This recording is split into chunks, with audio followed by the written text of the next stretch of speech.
Are we on? Yes, we are on. Hello, everybody, and welcome to Phoenix. I just love you guys. You really cheer me up. Thank you. All right, just a last call for clearing of the halls there. We're going to start. Wouldn't want anybody to miss anything. We're having another wonderful disorientation evening together this evening. Okay, I think everybody's pretty much in. I have a feeling this is going to be another one of those unique workshops. Mystery workshop. Anyway, I'll explain that for the new people who are here. What's interesting about this workshop, by the way, for anybody who doesn't know who I am Ashana Dean, and this is Ehsan Dean, my husband, and Speaker 2, and I'm Speaker 1 for the Melchizedek Cloister Emerald Order. So, just in case you didn't know. I usually forget to even introduce myself anymore because most of the people who come have been coming for a long time. But this workshop, I think, is going to be a bit unique. First of all, we are on sellout, and there's actually still a standby list in case people don't show up. And of that over 300 people that are gathered here this time, I've been told about a quarter of them are newcomers, where it's their first workshop. So, yes, so we'd like to... No, I wouldn't ask them to do that. Is I was saying, well, I just have them stand up or wave their hands, not necessary, right? Anyway, what's interesting about that, first of all, we would like to welcome all of the people who have never been to a workshop before. I don't know what level of exposure to the freedom teachings you might have. You might have just seen the Project Camelot interview in the last couple months on YouTube, or you may have read Voyager. So everybody that is coming in as their first workshop will have different levels of knowledge pertaining to the information that we teach. That always makes for a very unique experience because people are coming from various different backgrounds and ideas and very often have little idea of the 10 years of highly technical ascension teachings that we have been bringing through progressively. Every workshop, and I think this is either 85 or 86, has brought through a new level of information for the last 10 years. So if you are a newcomer, hey, you're courageous to come in on a Sliders 8 workshop. Now, Sliders 8 means it started at Sliders 1.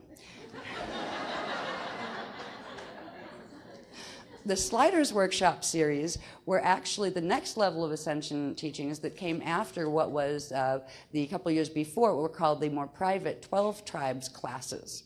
So this is, you could call it an entry portal into the work, and the Beloveds, or the Guardian Alliance, will be working the program, this workshop, that we will be doing the Sliders 8 program for the people who have been progressively with this work for a long time now, because we're on a certain level of very high level activations that are taking place. And we will also try to make this where it is an entry portal for information where you can make what's called a beginner's leap, where if you just came in, don't have a lot of familiarity with the work, when I say activations, you go, what might that be, right? Because some people will not even know exactly what an activation might mean, those kind of things. We will work the program for both groups to bring everybody into a common level, at least a decently common level of understanding by the end of the period together. Part of that has to do with what I will do this evening. Now, usually, people that have come for a long time know the orientations, I often call them disorientations. I usually use that word when I'm still on a security clearance workshop where we're all here and they haven't told me the specific subject matter of the workshop yet, other than the basic title that we've had for 2 years, which is Sliders 8, Advanced Physical Body Training, slide training. All right, so we know that much. Now, usually by now, I would at least have a subtitle. They haven't given me that either. They've played with a few ideas in fun, which may end up in the title eventually, I don't know, that I'll talk about in a little bit. But for those of you who don't know what an orientation/disorientation is, it means I come down and greet you and share some information that I do have about things that have happened since the last workshop, about the work and those kind of things.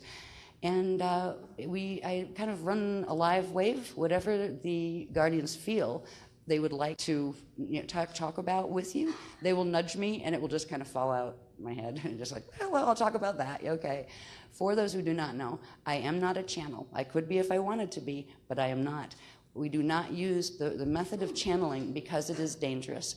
Channeling differs from data streaming, and for those who might not know, there is a very big difference. In channeling, you literally do have another entity that is in disembodied form coming into your physical body with you, sometimes knocking you unconscious and taking over your mouth, walking around on stage and talking to you. You will not have that in this workshop. Our teachings aren't against channels. We don't consider channels bad people. We consider people that are engaging in the process of channeling, of endangering themselves in ways they probably do not understand yet. That is their choice in their business. Their channels are welcome here too. And hopefully if they do come, they will learn some ways to protect their bioenergetic fields from being harmed. Because the process of channeling, as it is known in, in contemporary New Age speak, is actually a process that can damage your natural DNA template, which can mess up your ability to go on your natural organic path of ascension or toward ascension. So this is one of the reasons that we do not.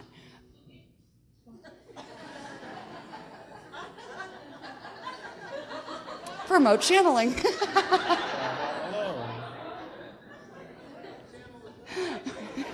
What channel is that exactly? Okay. A little disembodied music from beyond. The process that I work with the Guardians is referred to in their speak is digital data streaming or chelantic transmission. Chelantic has to do with the word called chelon that has to do with some of the core creation structures that we've learned about in the early days in chelantic science as we moved forward with more progressively detailed teachings about ascension and various related things of spirit and science. So chelantic data streaming is what occurs. That means wherever the beings are that are sending information to me, they send it in data packages. And sometimes I can see them, where I close my eyes and I can actually see them in my inner vision coming in and hanging in my field. It's almost like looking at your inbox and on your email. You go, you have 540 new messages, right? Uh-oh. Usually I don't have that many at once. Usually there will be a large package, and it's like an email, a huge like zip file or whatever that I can't open yet until they let me know it is time for the data to stream and to begin coming. What they've been doing for years now, because progressively we're in the middle of a large drama that is taking place on the planet that does involve, unfortunately, a conflict of forces and their agendas. And because of that, the Guardians have gone on what they call security clearance, which means certain types of data they will not release until the SHIELD, we call the groups that come here the SHIELD, is actually together and assembled, because there is just more general data protection in that context. Plus, if there is sensitive information that needs to be released, particularly when it pertains to what we call planetary grid work, and it is given in the workshops live without any notice, once information comes in, there's a certain amount of time, usually about 3 days, before certain, let's say, forces who are not working for ascension on the planet can intercept and translate what that message was to try to interfere with the grid work that's being done. So very often we will have these mystery workshops where we know the activations are going to be there, and usually they're some of the best ones, actually. They usually have wacky hours too. We'll talk about that a little later. But when they have those security clearance ones, I will actually feel and see sometimes the large, it's like just an energy bubble of information. And I know that is the line that will stream. And it will come down into, it's like a DNA activation that comes down, so it comes online with my consciousness. So I can speak it and I can look at it. And sometimes I'll go, wait a minute, and I will actually talk to them independently, because it's like a data file that's already written. Now, they are with me live as well. So sometimes, especially if you're new, you may see me on stage going, hold on a second, what? Right? And I usually look up over my right shoulder, because there are certain conduits that we have consciously, progressively opened in our biofields to allow for secured communication with the Guardian collectives. So if you see me doing things like that, no, I'm not crazy. And I can usually see them when I am talking with them. Once in a great while, you will hear a funny little change in my voice where I start to sound like I have a bit of a Transylvanian accent.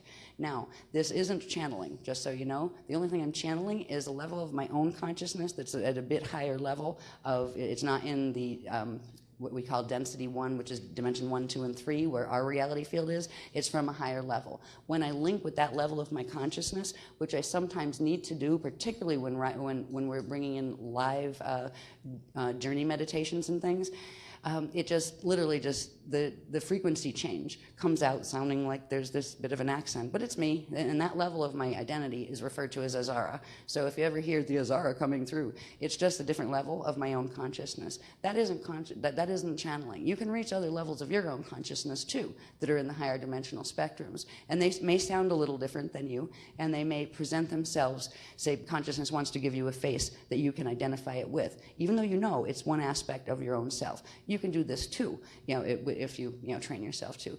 That means that when it's your own self, your own higher identity that you're bringing in information from, it is very different than channeling something that is not directly a part of you. If it's part of you, it will actually have its coding in your DNA template already. So when that frequency comes through and communicates with you, and it won't knock you out of body, it'll be there with you like a different level of your own perspective, and you kind of like talk with yourself and you feel like it's you.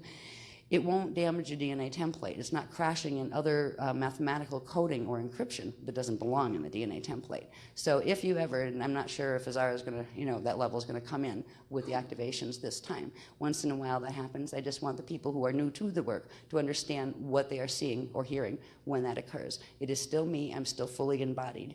And, so the distinction between channeling and data streaming can appear similar on the outside, but it isn't on the inside. It is not energetically, and I've been taught meticulously, really, the differences between a channel or a data streamer. What we do encourage people to do is learn to make contact with their own higher selves, their own level of their higher awareness, and also with guardian groups that are actually that. They're actually guardian groups, not, let's say, we call them fallen angelics that are pretending to be guardians and trying to mislead you or get into your body and possess you, because there are those things that are occurring on the planet. It's another thing that can happen with unsecured channeling. When people do that, they are opening their own biofields and their bodies for potential possession, where something else could actually come in and decide to stay and take over the personality and almost put the personality itself in a coma and literally take over your life and keep walking it. So there are things we've learned for a long time, different ways of beginning to, first of all, clear our own biofields, protect our own biofields, so that we can begin to make that conscious connection with our own higher levels of identity, but also begin the process of connecting with guardians that you can trust as guardians. Now, there's a number of questions, especially for people coming in new, and I got a feel for this just by watching what happened after on YouTube after the Project Camelot interviews, which I'd like to thank very much Carrie Cassidy for inviting us to do, and having the courage to put them on the air. Yeah. In that process of I watched the interviews a little. I just wanted to see if they came out right. I looked at them and I said, I'm happy with that. It may sound different than what people are used to hearing, but this is what I've been living for, since I was a child, and this is the information we've been teaching for 10 years. And I think it was articulated well enough, particularly because it's going out to people who've never heard of any of this. Some of them never even heard of the word ascension before. So it was interesting. And then I reviewed some of the comments that they make. And here we go, the Shoot the Messenger project, right? This happens every time. When we first came out with the Voyagers books in 2000, there's a whole bunch of people that were really excited about them and liked them, and a whole bunch went right for the jugular and tried to do everything from discredit me to whatever. And the fact is they didn't. 10 years later, we're still here because the information that we are carrying is legitimate. The process is legitimate. It's far from what I guess it's perfect, but it's far from ideal. I would love to have a month before, have my programs down, have my pretty Mylars done, know exactly how I was going to use my time, have our evenings free. Wouldn't that be lovely? Oh, yeah.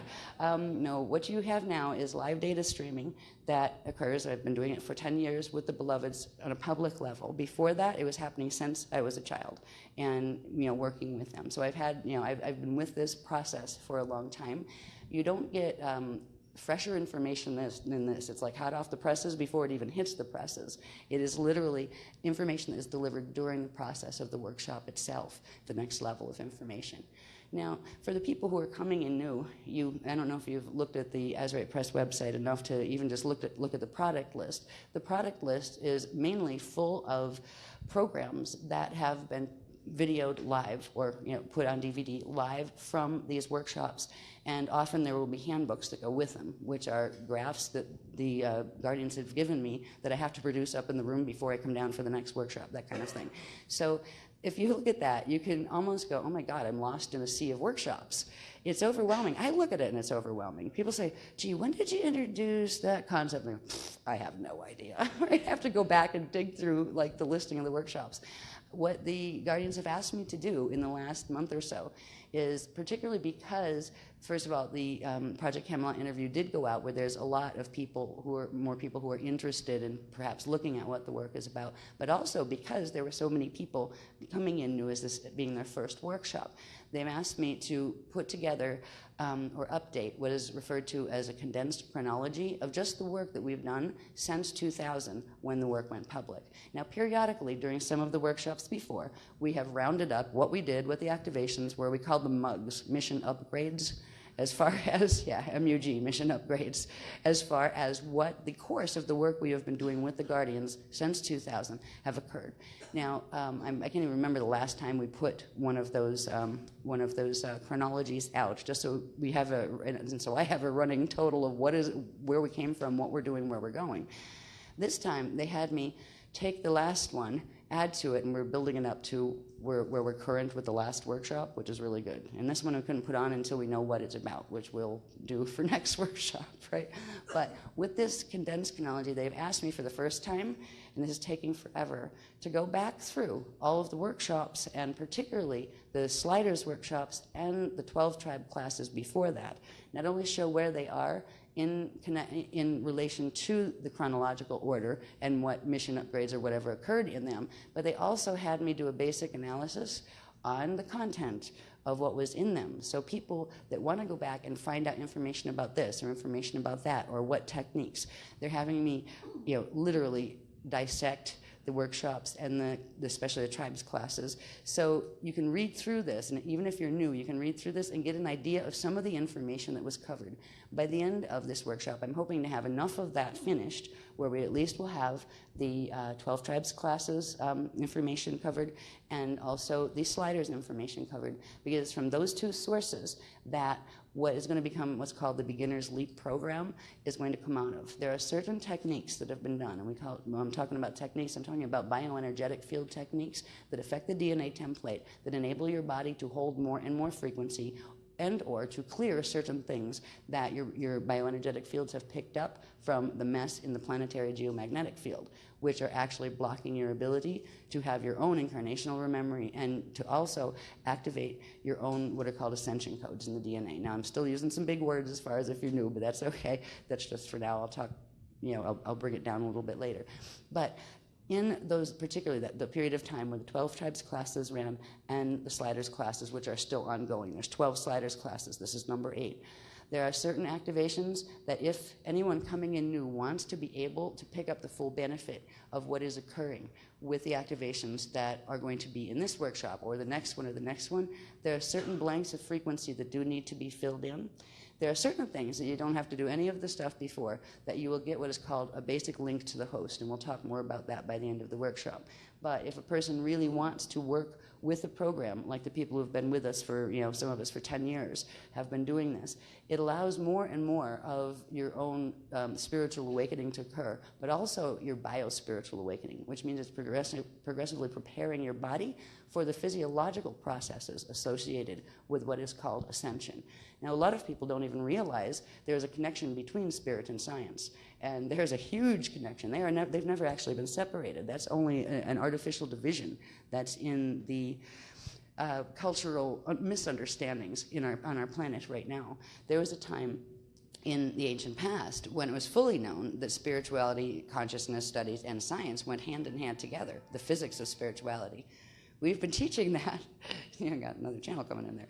We've been teaching that ever since the beginning, and progressively we are at the point where we are working not only with developing the ability to open your consciousness, your mind, and into spirit, but also to prepare your physical body for the potentiality of what is called slide ascension. Slide ascension, like any ascension, uses what are called stargates, and they are natural configurations on planets and stars and those kind of things. But there's two types of ascension one can do. Most people on this planet will still undergo what's considered a natural death transition. Well, death honestly isn't a natural condition. It is on this planet right now because of the DNA mutations that are coming from the environmental distortions in the planetary magnetic fields that has messed up over many, many centuries the natural DNA function of what was once called the angelic human species. And once upon a time, angelic human species did not die.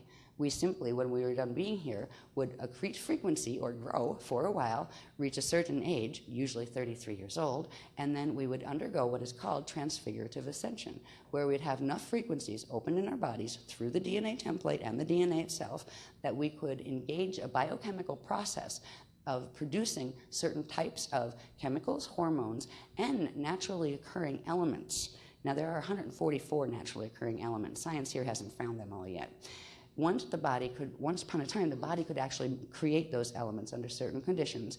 And through these processes, the biochemical processes, the consciousness would literally be able to transmute first, which means turn its atomic structure into a light form, and then transfigure, which means re-spiritualize, or actually bring it back into what is called the spirit body anatomy structure, and move it at the speed of thought and the will of thought to other locations through the gate sets, the ascension gate sets. That is a normal process that humans were supposed to evolve through.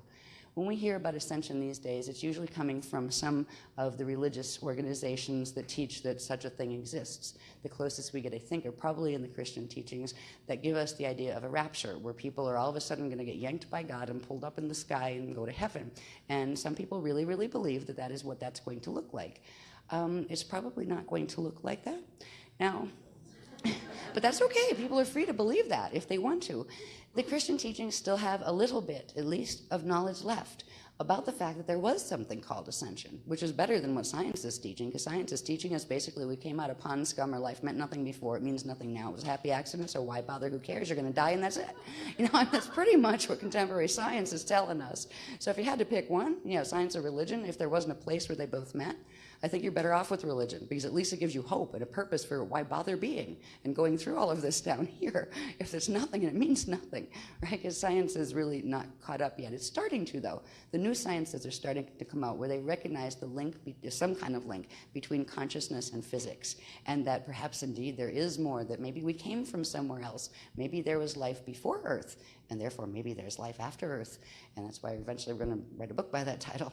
But right now, what is unique about the teachings, called the Freedom Teachings, is the fact that they actually have brought those two ideas, the ideas of spirituality and consciousness, with the ideas of very intricate multidimensional physics together, and showed how they work together. They have shown structures, amazing structures of cosmic structure all the way down to personal bioenergetic field structure. They have shown amazing processes inherent to those structures. They have shown maps that literally show us where we are in relation to the larger structure of what they call the manifest body of God Source, which are the manifest realms that are materialized manifest, where we have linear space-time experiences. And they show us where they fit. The processes that have been revealed in this work, and not just the processes, but the whole paradigm that this work has showed us is amazing. And this is one of the things that gives me the courage to keep coming out and teaching about it, no matter how many people like to pick on me or call me crazy or whatever. Well, if I'm crazy, I like this crazy, because compared to the other options of belief systems that we're given out there, this belief system says you're welcome to have those too. And a lot of them actually fit into this. They're just not showing the whole picture of what is occurring, where spirit and science fit together, where there isn't a conflict between genuine religion and genuine scientific understanding. This actually shows us a place where each have an intimate, personal relationship with what can be called Source or God. It does believe in God. This paradigm shows you there is a God, but it's not some big male father God sitting on a throne that's going to send you to hell if you don't behave. It's different than that. The paradigm is huge, and it's very mature compared to what is being taught still in a lot of the religions.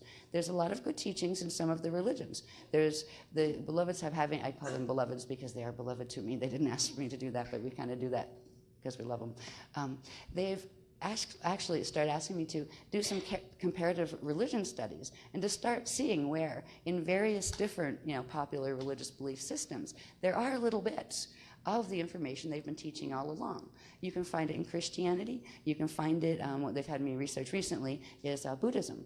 You can find it in Hinduism, which actually, from what I'm reading, Buddhism had come out and evolved from Hinduism. You can find it going back into other things. You can find it in the Jewish faith. You can find parts of it even in the Islamic faith. There are little pieces of what the Beloveds have been teaching as a whole paradigm that show up all over the place. So for me, and I think for Asan too, and Speaker 3 Mac, when we're working with this, it isn't an exclusionary type of belief framework. It's very inclusive. It's saying all of these things belong. There isn't anything that doesn't fit or belong. It belongs somewhere in the concept of what we're trying to show you. It actually shows where the certain ideas that are like core ideas in the religions that actually might be the best part that they offer, like that hope that keeps people coming back and actually believing in whatever the belief system is. They actually show the parts of those and bring them together into a whole where you have a system of belief that you can understand a greater context for yourself, for the cosmos, how they fit together, and what it means to be here. Why are you here in the first place? We won't tell you why. We just show you the ways that you can find the answer to that for yourself, because everyone is here for a different purpose. But we're here as a collective of a species on a planet for certain reasons that have to do with ancient times and why we came. This paradigm will show you some amazing history. And this is where science and this paradigm really have issues with each other at the moment. And that's okay. They're entitled to their opinion. We're entitled to our opinion. The history we've been shown here explains a lot of things about where humans came from. They did not evolve originally from apes or any of that. And science is moving toward actually proving that we didn't come out of apes. We have some things similar with them genetically a lot, but that doesn't mean that we came out of them. There is a massive history here that doesn't just stop at planet Earth. It goes way, way back. The history that we've been introduced in this work goes back, I believe, about 950 billion years. All right? They've showed key events that had to do with not just Earth, not just our solar system, but with the Milky Way galaxy, with the Andromeda galaxy, M31, which they actually have described as the Milky Way a very long time ago, had actually spun off from that. We were actually, this galaxy was actually part of the M31 galaxy. Interestingly, right now I've heard that science is saying that the two galaxies are somehow moving closer together and eventually might merge. Wow, we're going home, sort of. So there is a massive amount of material involved in this work. When you're just coming in as a newcomer, and the reason that I'm addressing, particularly in this orientation, the people who are new to the work, because I care about you and I don't want you to feel overwhelmed by some of the things you may hear or see or what's that about, and there's no time to ask, and we rarely have time for asking questions, like for question and answer things. Usually the pace of the workshops, it rides a wave of frequency that comes in once the Beloveds open the data stream of the data stream for the information that's to come. And sometimes it's kind of funny. You'll find me talking really, really fast, and I'll start talking faster and faster. You start hearing faster and faster. Sometimes this happens when, especially with people like groups that are composed mostly of people who have been here for a long time, and you kind of get used to the hearing picking up with the speed. And when you realize how fast, sometimes I'll be in my head going, wow, like my mouth is speaking really, really quickly.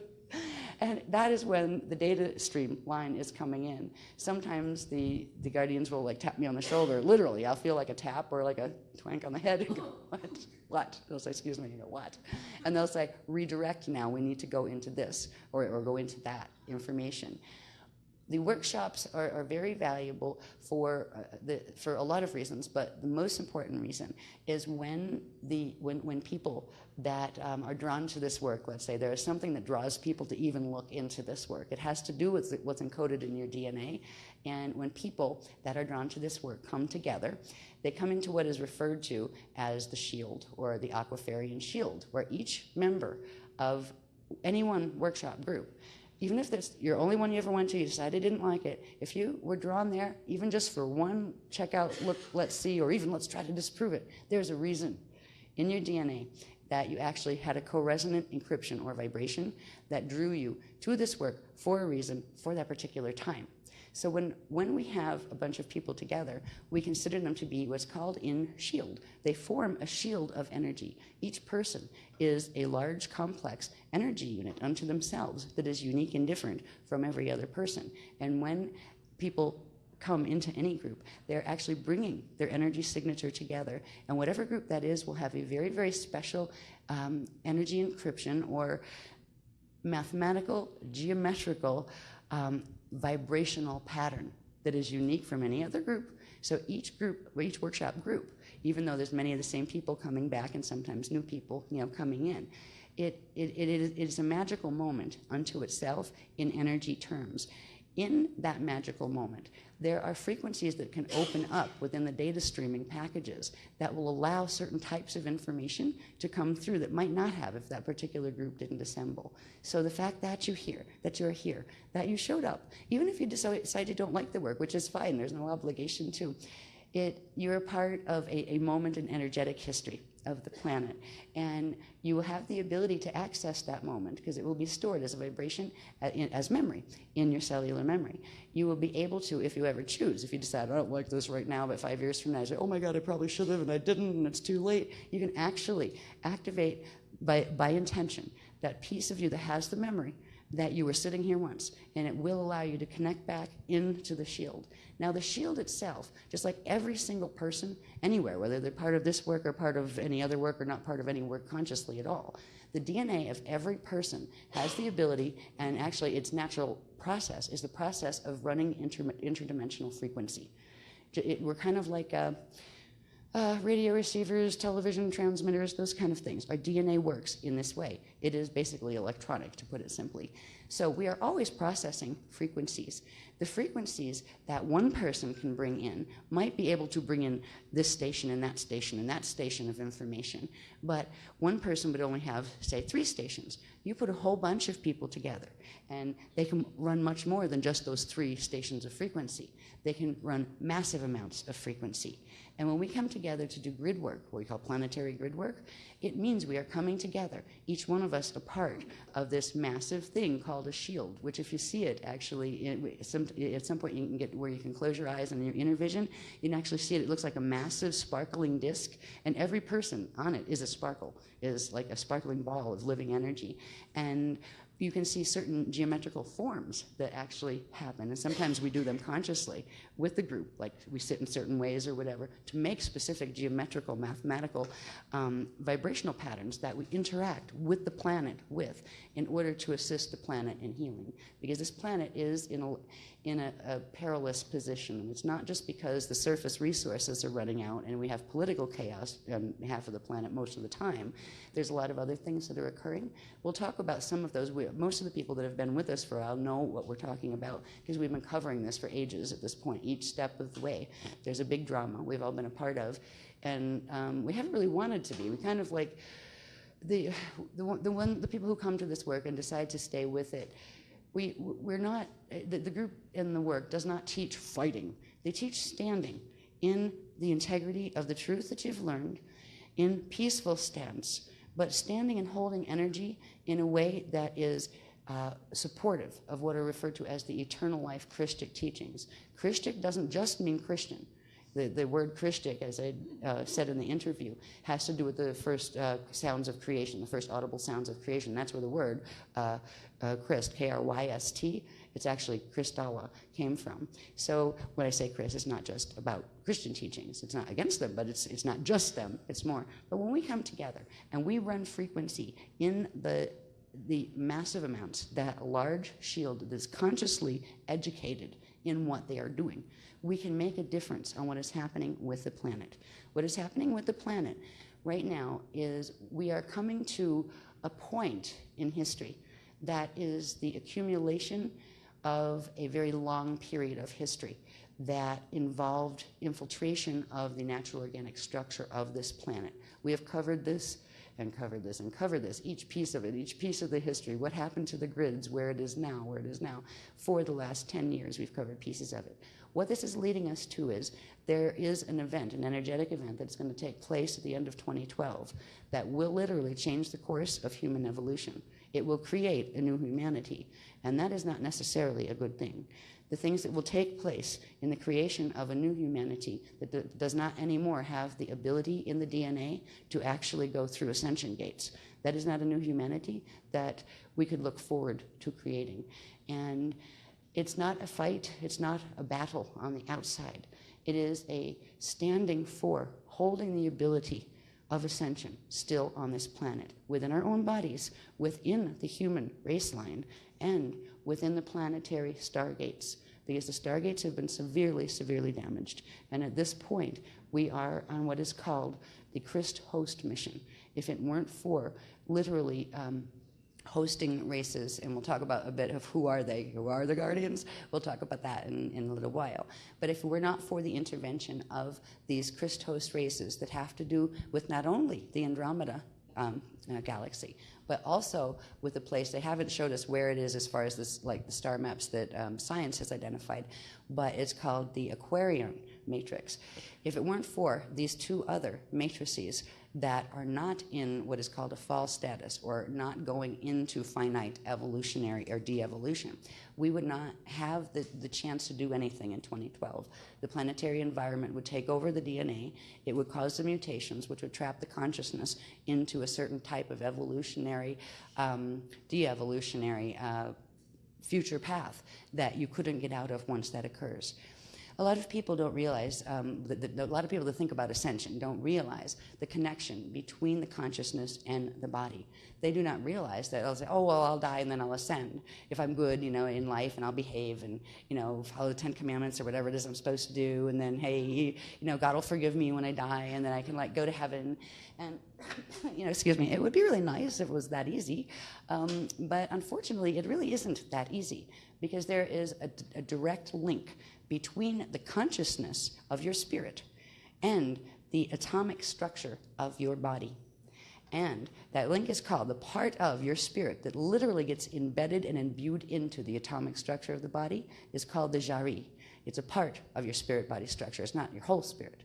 But if your jari becomes trapped, and even through the death process, even if you die a body on a planet, and have not transmuted the atomic structure with you back into your spirit body, you will be stuck to reincarnate in that space-time zone again and again until you don't have any quantum left in your spirit body.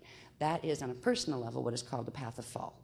Now, if a person goes in a path of fall, or if a solar system goes in a path of fall, eventually they encounter something that is called space dust return, the ashes to ashes, dust to dust concept that we're taught in Christianity. This isn't the natural process, it's an option. It's an option that happens when one has lost the ability of ascension. When a system or a person goes into that state of fall, lose their ascension codes, and eventually just reincarnates and recycles their energy until they can't hold a form and they fragment. If the consciousness just fragments back into the consciousness field around it, or the energy field around it. But eventually, because there is a natural cyclic process between all things, and there's nothing that exists outside of the manifest body of God Source, that even that consciousness will go back home. It just won't remember the process. So the process of ascension is getting you back to the same place called home, which was the original place where we all began as consciousness that was part of the consciousness field of God Source.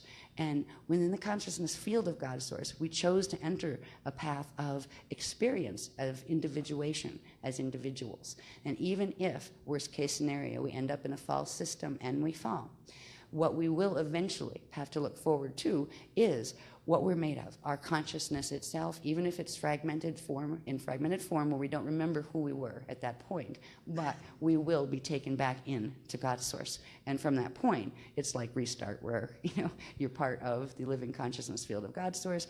So fall isn't like the concept of going to hell. Not really. You're not going to be tortured by a devil and then kind of forever and not really escape from it and tortured by the devil forever. I think that's the hell concept, basically.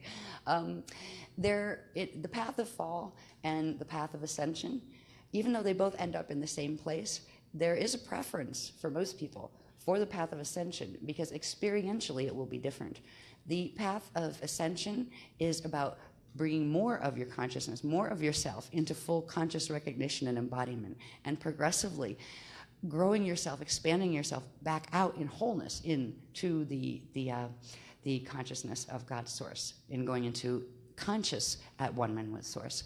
When you're on the path of fall, it is like the path of decreasing returns, where progressively there's less and less energy available. You'll find yourselves in systems where all of a sudden natural resources aren't there anymore, and where it becomes a survival of the fittest type of environment. We are in one of those right now on this planet. This planet is very much built, it's the social systems on this planet are very much built by the concept of survival of the fittest, of competing for a limited amount of resources. Now, in fully Christic or full ascension systems, you just don't have those problems. They just are not there, because there is a natural open circulation of inflow from source energies and backflow from the energies of the beings out here. So there's a flow out from source and a backflow to source. That is a living circulation of energy. That is what's different between... Yes, that's an infinite circulation of energy. Yeah, you said infinite versus finite. Yes. The finite system has to do with when progressively, when a being or a system enters fall, what it means is the natural coding that you would have in your DNA, or a planet might have in its grid structure and in its what's called morphogenetic field template, that gets progressively eroded from what it naturally was, which means it can bring in less and less of the natural frequency spectra from the multidimensional spectrum. So eventually its energy supply becomes cut off to where it can no longer sustain its own living process. And progressively fall systems go into that.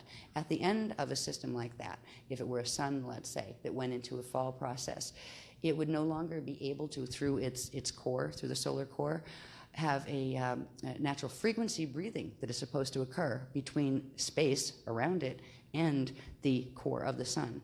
It would shut down. It would go into where it could no longer produce hydrogen. It would go into burning up whatever hydrogen it had. It would turn into, what do they call them, red giants, and do its solar death thing. If you were a sun, that was what the process would look like. As a person, it looks like a person's body would die. When we die, by the way, even dying is not a natural process. When we die, it is because of the fact that there are certain parts of our multidimensional anatomy, one of them called a seed atom, that actually is in what we call the Azare area, which is in the base of the thymus gland. There's a little energy thing there that has a certain amount of quantum. When you're born, when your body's conceived, the quantum starts. But not until your spirit integrates, which is about 33 to 56 days after conception, that quantum starts expanding as the spirit body starts putting more of the quantum of its consciousness into the manifest form to grow it. Now, if our bodies were acting normally, by the time we hit age 33, we would have brought in 4 density levels of our consciousness from the spirit body, and we would be able to go through what is called a Kalihara transition, which is where we actually can begin the process of transmuting and then transfiguring the atomic structure into what is called the Christed body, or the eternal life body. The atoms are a bit different. You can take these atoms that have a part of what would be considered, let's see, what do we call it? Let's say, mortal matter, that is combined with a part of our own spirit that gives it the immortal potential. We can take that mortal matter and turn it back around and transfigure it into what is called the Pata-ur atomic structure. Pata-urs are a specific type of matter that is eternal in life, which means it self-generates quantum, so it doesn't need to feed on anything else in order to sustain its process. This is the type of body forms that Christed beings actually have. We were all created to be Christed beings and to be able to go through these natural processes of evolution. But because of the damage to the planetary Stargate system that is held in place within the planetary geomagnetic field in something that is referred to as the Metatronic nets, or the METnet, as we call it for short, has literally, because electromagnetics will affect the function of DNA, especially through what is called the epigenetic overlay, or EGO for short, which I thought was kind of funny. Epigenetic overlay. Science is just starting to realize it's a sheath, a chemical sheath that's on the DNA that actually seems to have almost as much to do with what the DNA does as the DNA itself. It's like a switching mechanism. It will tell actually what's in the epigenetic overlay, can tell the DNA what to do and what not to do, what genes to fire and what genes not to fire. The reason our angelic human race has de-evolved to the point where it is right now is because of an environmental anomaly that has literally eroded progressively the natural functioning of the angelic human DNA. It's a long story. We've covered most of that story for the last 10 years in bits and pieces. And we still have the ability to resurrect those potentials of ascension in our DNA. It is not just, okay, I want to do this, so I'm going to flip it on and we're all right, good to go. This has been a process. Bless the people who have had the stamina to stay for 10 years and learn piece by piece this information. It hasn't been easy, but somebody needed to do it, because if the people that have stayed with us hadn't been there, there wouldn't have been enough people to actually not only progressively heal the different layers of the mutation within the bioenergetic structure, there wouldn't have been enough people to generate enough quantum to keep the ascension gates open and to anchor the host.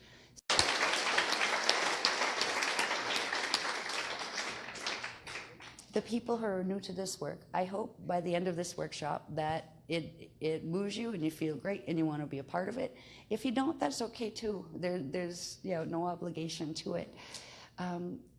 Other than the fact that you came in the first place at all, even if you got sent by somebody just to go harass, because sometimes people get sent in to do that, but they're meant to be here too. We don't block them unless they actually try to really harass people, in the audience or something. We will ban them from workshops. But the fact that you showed up just to be inquisitive even shows there was something vibrationally that you're carrying in your template that had some kind of a vibrational similarity here. So even if you decide it's not for you, that's okay. You're probably still somehow in some way connected with the greater host that we're talking about. That doesn't mean you have to be in workshops. There is an advantage to the workshops. We talk about things, we get the information out to the conscious level.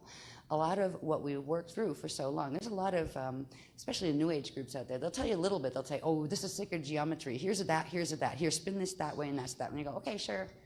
What is that? What is it connected to? Why am I spinning that energy structure around me in that direction? What does it have to do with anything? Oh, it's your ascension vehicle. Okay. What exactly is an ascension vehicle? They don't answer these questions. They're advising you to do certain things. They're not connecting what those things are together or how they connect to anything else. We have for a long time, with certain groups that are teaching sacred geometry, said, look, why don't we just have a public discussion about it? We've invited them, and they've turned us down a couple times. They just aren't interested in discussing the technicals, which is interesting. Why? Because the technicals that have been shown in this work make it at least reasonable doubt as far as what the others are teaching. One of the things, I'll deal with this in some of the questions, because one of the things that the Beloveds guided me to do right before we were coming down was to, since there are so many newcomers to the workshop in this particular group, that we would use the orientation to address more so some of the questions that newcomers have, and some of the general questions that are out there that even people that have been with us for a long time kind of just dodge and say whatever, because some of the questions like you see being thrown as accusations and things like that in from like the YouTube commentary and that kind of stuff, the shoot the messenger stuff. Now, the messenger doesn't really care if she gets shot. I wear a little ring. I bought it for myself. It wasn't very expensive, and it says, and bless Gandhi for this one, it says, "Nobody can hurt me without my permission." And I thank Gandhi for that thought very, very much. And I would recommend anybody that that gets picked on because you might have a different view than somebody else and that kind of thing. What it means, nobody can hurt you unless you give them your permission, is what it's about. You can choose. Somebody can be as mean and nasty and rotten to you as they want to. That is their free will choice. It is also your free will choice how you will choose to react to it. This is a little hard, not hard, but at first it seems hard. It is part of emotional maturity, is actually learning not to let other people's meanness harm you. Now it can be getting really weird in certain types of countries where they'll come and they'll shoot you in the head. It's like, well, they did that with Gandhi. He did get assassinated. But I have a feeling by the time he allowed that to happen, and I think he knew he allowed that to happen, he knew it was going to happen, might not know exactly when, but he was at peace with the thought already because he knew he would go on. He knew it was, his body might go, but he would go further. And when it comes to even dealing with more mundane type of situations where people are just, harassing you, they're trying to make you feel bad about yourself, they're condemning you, they're, threatening you, just like verbally and that kind of stuff, you can choose whether or not you're going to get upset or not. This has been one of my hardest lessons because I tend to be I kind of thin-skinned, honestly. I am very sensitive to all sorts of things. Like we used to live in an area where they did a lot of coal mining, and I could feel the pain of the earth of the places where it had been raped. It was just this, it didn't have words. It was just this horrible, horrible feeling. So I feel the pain. I tend to be a bit empathic, and I would feel the pain of all sorts of things: people, animals, plants, earth, I mean, the whole bit. So when anybody, like, in my face, you're this, you're that, I think you're horrible. So, I'm sorry. It's like, oh my God, I'm sorry. I didn't mean to be horrible, and yeah, so I was always very, very sensitive to that kind of thing. I was not a tough person. I didn't like confrontation and those kind of things because I was coming from a very lovey space where I loved everybody, even if they were mean. And just because you're mean doesn't mean you're not lovable. I'd see the good things in them and that kind of stuff. So it was a sentiment that really helped me. And I saw it a number of years ago, and I realized what it meant, that it becomes my responsibility whether or not I will let myself be harmed, whether or not I'll spend a week in depression because somebody upset me. Did they upset me? No, I upset myself. There's the difference. They might have done horrible things that would upset anybody, but you had a choice to whether or not you would allow your emotional body to get upset because of it or not. This is one of the things that I am working on personally. We all have our personal, like little areas where we're trying to develop ourselves more in that. And I just tend to get hurt really easy. And so I'm working on that one. I wanted to point that out because it can be a helpful stance to understand before the fact. I wish I had been guided to it earlier and shared it with workshops earlier for people, because a lot of times there's some odd things that come up when people do get involved with the workshops and they like what they're hearing and they see the logic. Because if you saw the stuff that's been revealed over the last 10 years, the logic in it is flawless. It's never contradictory. It shows structure, process, how they work together, what it has to do with now, what it had to do with history, what it has to do with where we're going, what it has to do with your personal spiritual development right now. It's great. Then they go home and try to tell it to their Catholic father or Jewish grandmother or their atheist spouse or something, and what hits the fan, right? Where all of a sudden they're being called names, they're being picked on, the people they love are saying, you shouldn't be doing that, you can't do that, that sounds crazy, da da da da da.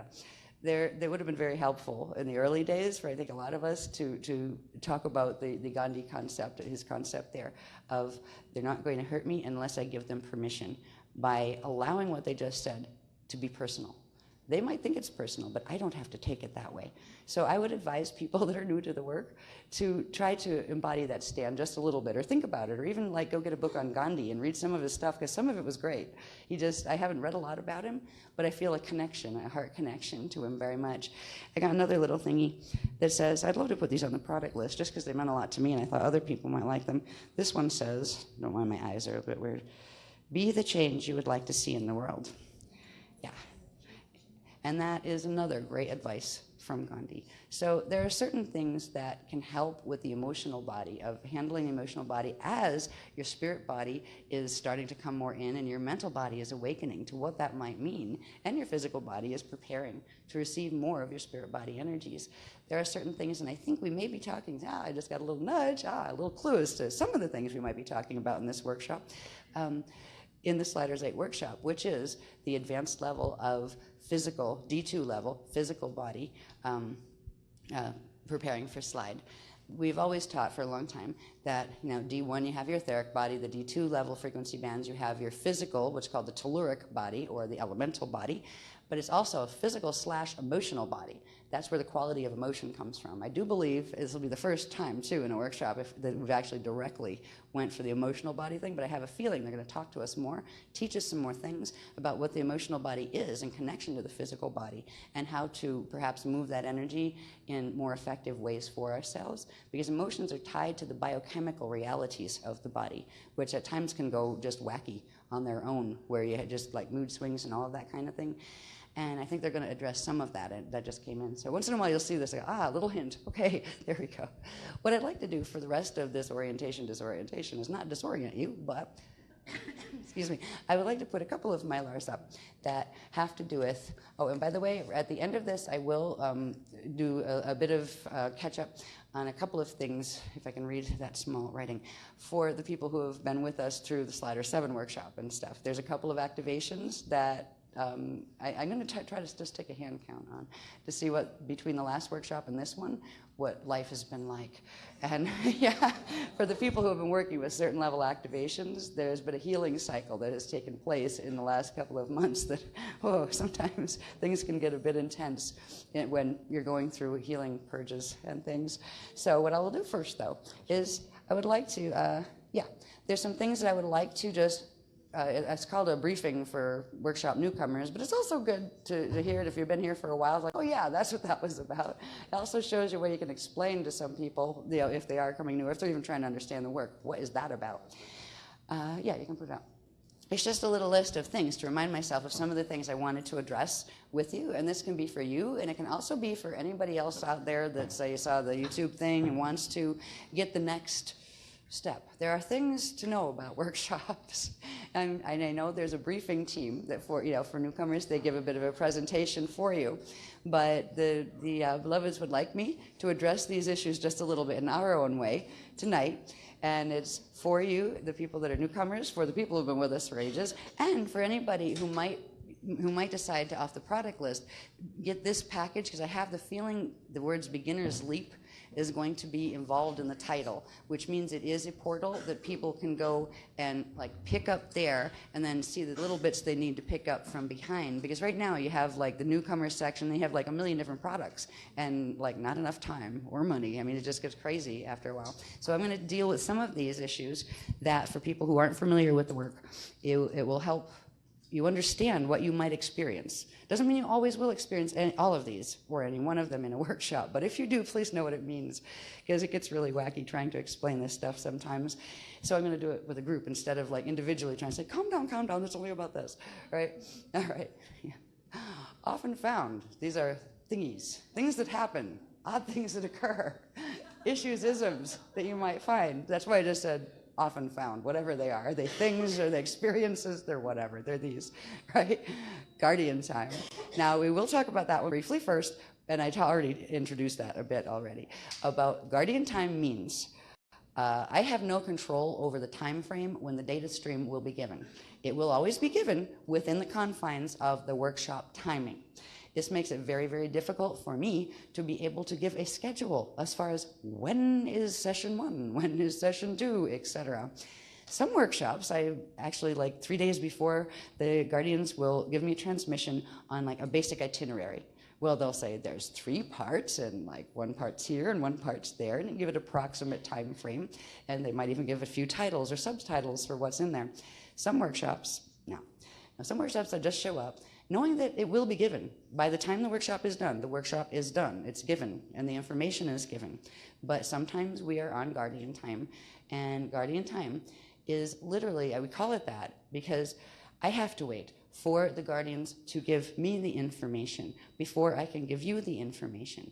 A lot of times they will do guardian time because there is particular activations that are going to take place in the planetary grids that have to do with the planetary Templar, which are the grid systems and the Stargate systems and all of that. And they will time things with our workshops where we will be given a certain block of information and then maybe a technique that taps in with the activations that are going down in the planetary grids. So they time them that way sometimes. Sometimes they are waiting to see how the planetary grids, almost like they're up there watching their watches, which they don't have watches, but they're feeling out the vibrations in the planet to see when a certain level of energy is going to open or pop. And they'll actually have us on call. And and then it's like, it's now, like do this activation technique now to bring those frequencies in, right? So it can get a bit weird with guardian time because I can't post a schedule or give you an itinerary that says, show up at 1 o'clock for session 1 and show up at 4 o'clock for session 2. I wish. Usually what works, particularly in the ones that are going on high guardian time, and this one appears to be, and I was praying it wouldn't, with all the people that are new, I was going, please, beloveds, please, let this be one where you give me the itinerary a week before, and at least, no.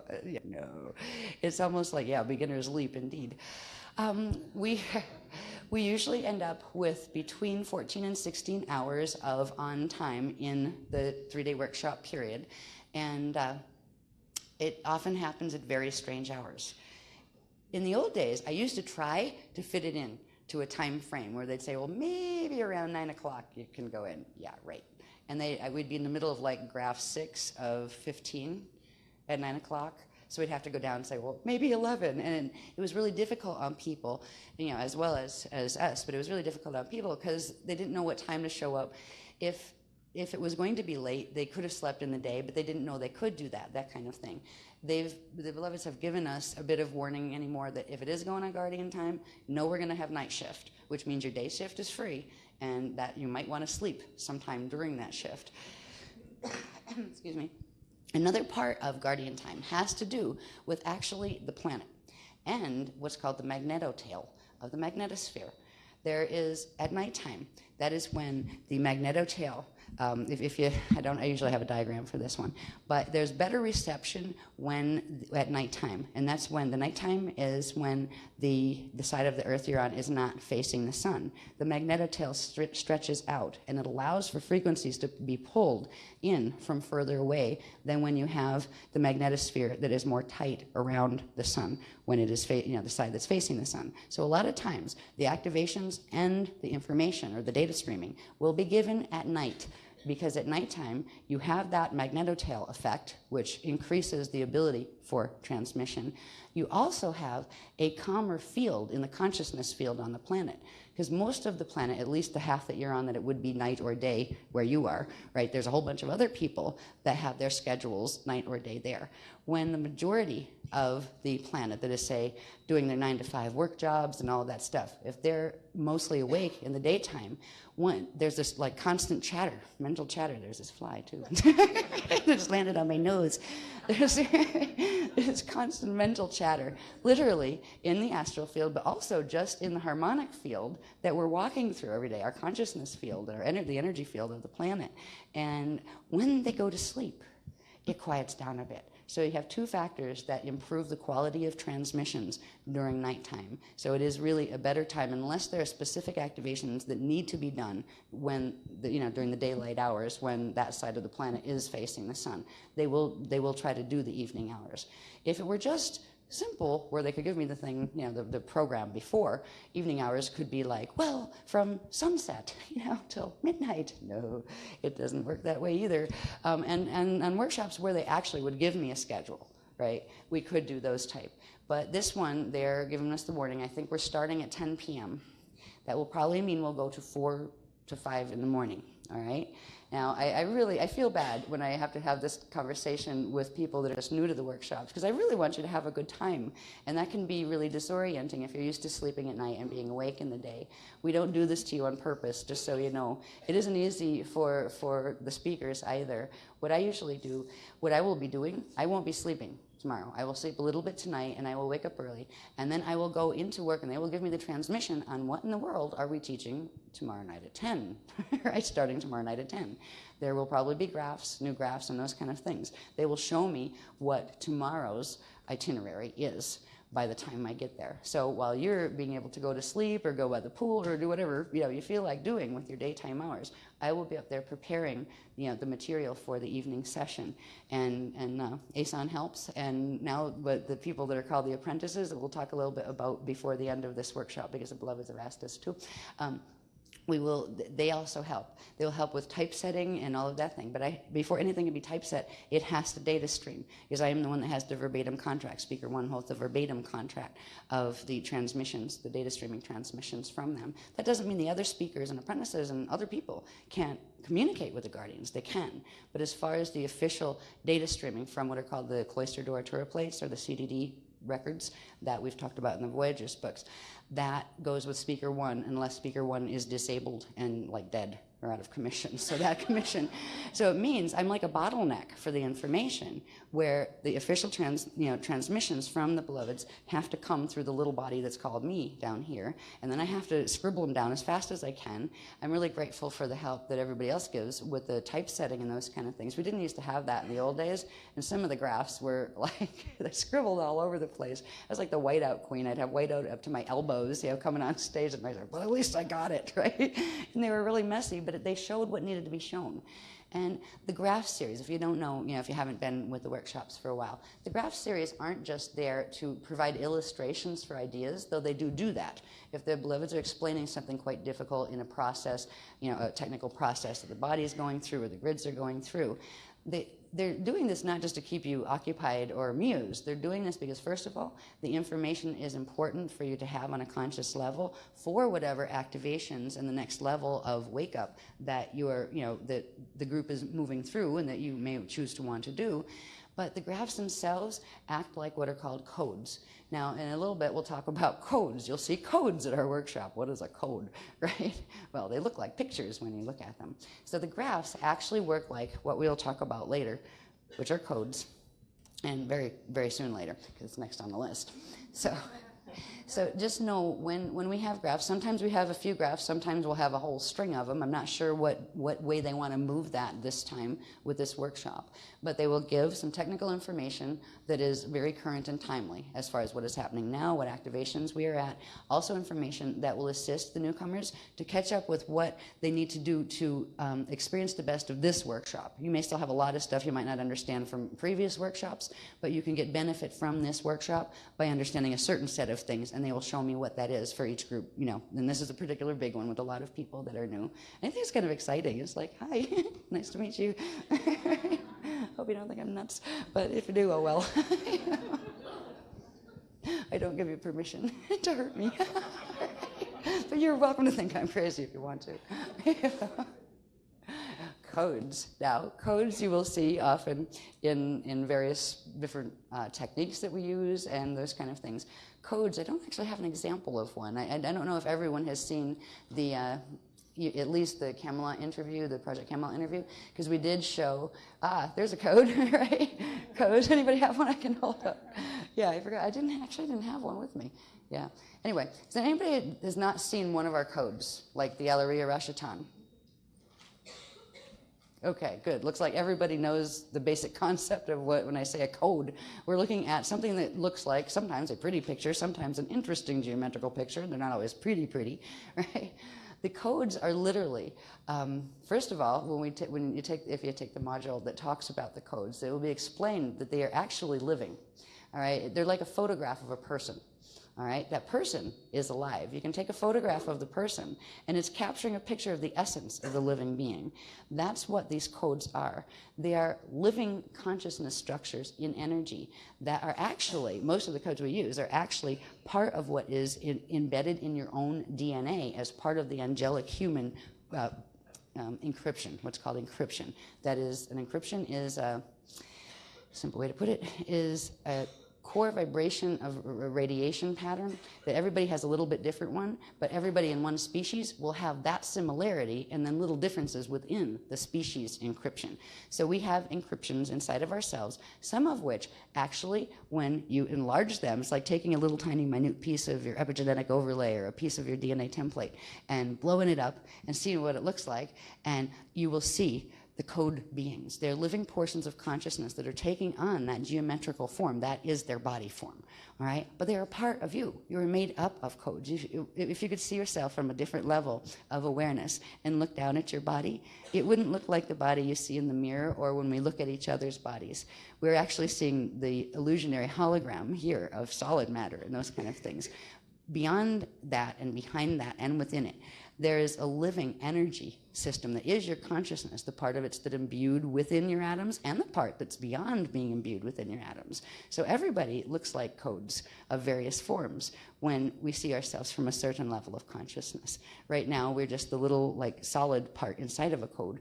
But these code structures, they are used to, specifically when we do various things with codes, and various codes have different purposes. Some are actually, they go with the planetary grids, and they're for opening stargates and those kind of things.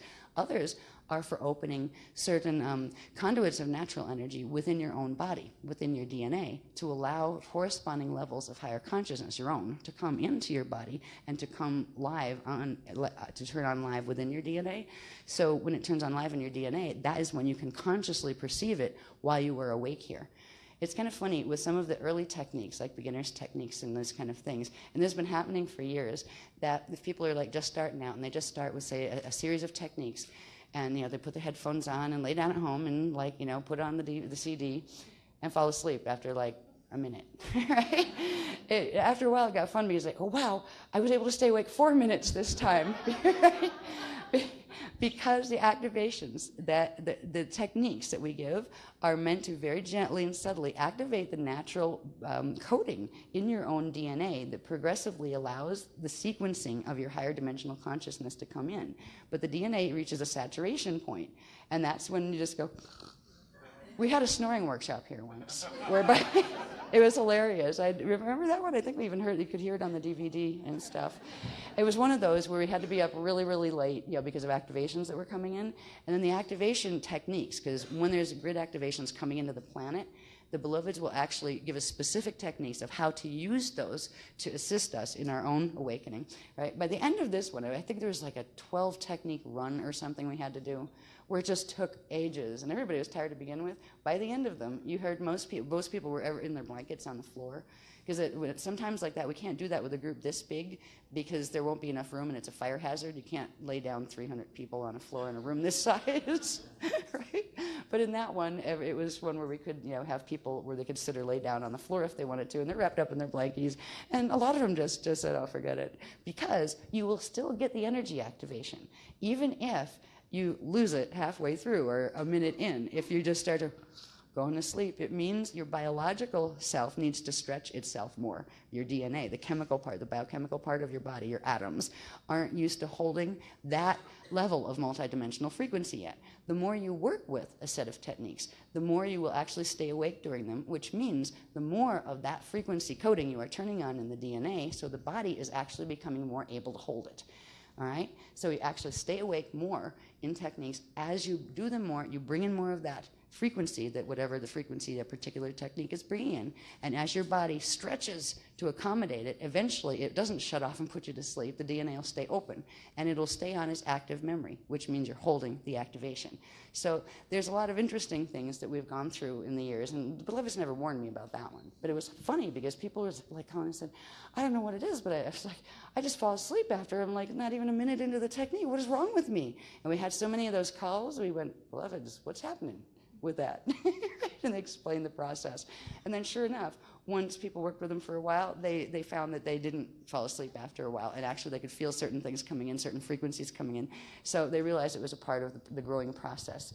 For people just coming in new, if you haven't ever been with us on this amazing, wild, wacky journey of ascension, because that's what it's felt like for all of us sometimes that have stayed with it, you might not know what some of these things are. You might not know what the codes are. The codes are mathematical programs that actually are photographs of conscious beings or conscious configurations of energy, many of which make up your own body structure, that when you use them, they actually help turn on those extra multidimensional frequencies within your body, preparing it more and more for the process of ascension, or for healing certain things. There are certain codes that are used for healing aspects in the body that shouldn't be there in the body, and also in the bioenergetic field, your auric field, your chakras, the things you don't see that are there, the fact that your body is there implies those other things are there that you don't see. There are certain codes that are used to directly heal aspects of your multidimensional anatomy that have been damaged by the planetary anomaly in the electromagnetic field of the planet, or the geomagnetic field of the planet. So codes, there's lots of them. We've been very, very blessed with a dear artist lady, and now there's a few artists that worked on them. There's one lady from the UK, I don't like to embarrass her, but Sue. Hey, Sue. She does amazing work on the codes. Sorry. I hope I didn't embarrass you. But I just wanted to give credit where it's due there. The beloveds will give me show me the codes that, if there's a new code coming in, they'll show me the code in my mind. And fortunately, I can draw halfway decently. I used to do portraits when I was younger to pay bills and that kind of thing, so I wasn't too bad of an artist. But I wasn't a mathematical artist. I was freehand, right? And I don't like measuring things. So mathematicals are like, ew. I've never learned computer art skills at all. I still type with 4 fingers, basically.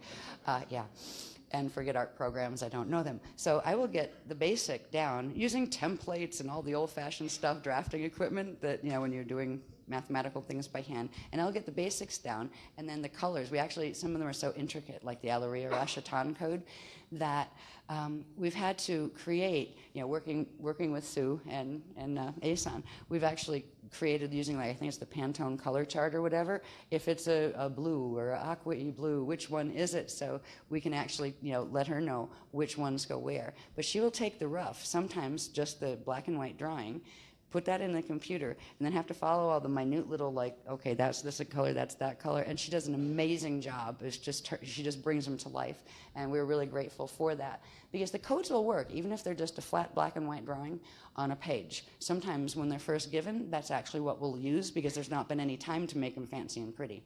And that, the code itself, even in black and white and small, will start the activation process. However, when the codes are built up and the frequencies of their colors, which color is frequency, even science knows that every color is a wave band, and that is a band of frequency. So when you see colors in the codes, it implies a very specific set of dimensional frequencies. Red is D1, orange is D2, etc., all the way up the 15-dimensional scale. But when you have those extra layers put in, and especially with some of the, even if you just like colored in with colored pencils, that would give you a little more. But with what Sue does with them is amazing. There's something that computer art does that's hard for artists to do without like doing major oil paintings with shading and stuff, that it just brings them right to life. That gives more and more layers of the activations associated with the code that are speaking to the codes that look like that live in your body as part of your consciousness structure, of your atomic structure and your field structure. So as far as codes, we're not just playing with pictures. Sometimes you'll see us inhale them, which is funny. That doesn't mean we stuff the paper up our nose or anything. No, we recognize them as an energy frequency pattern. And you know what? Photographs are energy frequency patterns too. They're holding the encryption of whatever was in the photo. If you have a photo from 5 years ago from a certain location, you can actually use the encryption, that photograph, to actually travel back to that point in space-time to do stuff and to find out things or whatever. So it's not just that our codes are living encryptions that you can look at on paper. Photographs work in the same way. This is why people can do what's called psychometry, where they actually start finding out things and actually can like do healings through photographs and stuff. It's because there is the energetic link to the point of where a photo was taken or where a piece of artwork was created that holds very specific encryption frequencies in its template, the part you don't see of it, where it is an energy construct. Because anything that you can see before you, even anything you can smell before you, even if you couldn't see, is an energy construct. And somewhere it is actually visible. Maybe not from this level of perception, but from a different one. So when we work with codes, we will sometimes do optical pineal induction. That we've talked for a lot of times about the pineal gland and why it's important in relation to the biology and ascension and the multidimensional anatomy. So there are things where sometimes we will look at a code and depending on what the code is, sometimes we'll actually, the beloveds have asked us to actually cross our eyes where you see it as one, right? And actually see it kind of like, you're looking at the one and it comes together as two, it's almost like two of them, and then you pull them back as one and inhale them into the pineal, which is where your sixth chakra is, which is your third eye, and you inhale them there, and then expand them out inside of you, and then you can do things with them, running up and down your central vertical column of energy that some people call the Kundalini current. Kundalini is one small aspect of that current, by the way, if you don't know. So there's an amazing amount of information we have been taught about the multidimensional anatomy, the states of consciousness that go with it, its process in relation to the mutation that exists on this planet that is keeping us in a state where we end up dying, where we don't remember where we came from when we get here, and we don't even realize we're going anywhere once we leave. So we've covered huge amounts of information, and we've used lots of guardian time and lots of codes. And there's this other word, son, P-S-O-N-N. Son is just plural. A song is kind of a song. It's a special song. Just like the codes are visual, right? They're a visual encryption of energy that has to do with a living encryption of energy that can be brought back into awakening within you. Well, there are certain sound tones that do the same. So there are certain songs. Now, some songs actually don't have a musical component that has been given yet. They will just be like a set of words, but you might look at them at first and go, what is that? Because they don't look like any words you might recognize. That gets down to some of the songs have to do with strange languages. Strange languages. They're really not strange languages when you understand what they are. A lot of the songs to get the most energetic and important level of what the words are. They could translate the words of these songs into English, and sometimes they do, or whatever. You could, if you don't speak English, if you speak Spanish, you could translate into Spanish too. But when the original words are used from strange languages, the strange languages have to do with about 3 that are being used right now in combination with each other. The base language is called Anahazi. And Anahazi was the first spoken language, the verbally spoken language, outside language, in this 15-dimensional time matrix. All right, that means in the place, our 15-dimensional time matrix spans not only the Milky Way galaxy, but also the Andromeda galaxy. So they were the first, it was the language of the first sound tones that were audibly spoken as an outwardly spoken language. Because when you get up into certain levels of existence, outward languages aren't even used anymore. They're not needed. It's all direct cognition, encryption to encryption. It's more than just telepathy.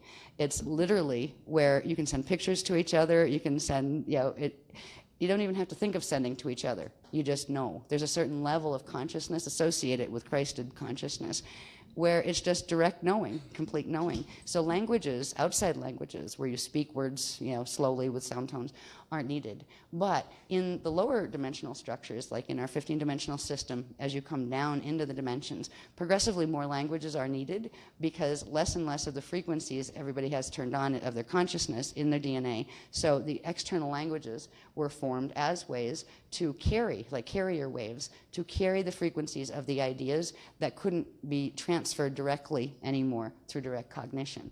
Now, the Anahazi language, which is a language, it actually translates, they call it Anahazi, it means before Anu. And Anu has something to do with a rather nasty disaster situation that happened in the Lyra star system a long time ago in our time matrix, 250 billion years ago. This was considered the original sin fall in this time matrix, where the life field started to go into a de-evolutionary pattern. And it had to do with what were called the Anu Elohim races. The original founders races, there were 3 of them, of this time matrix. One were the Elohai, another were the Seraphai, and another were the Brahmarama of our time matrix. When certain things occurred with de-evolution of some of those, a couple of them fell. Some of the fallen Elohai became what were called the Elohim, the Anu Elohim specifically. These were a group of, these are beyond being in, like, just physical forms. They had physical type forms, but could disappear and reappear at will and that kind of level of consciousness before falling.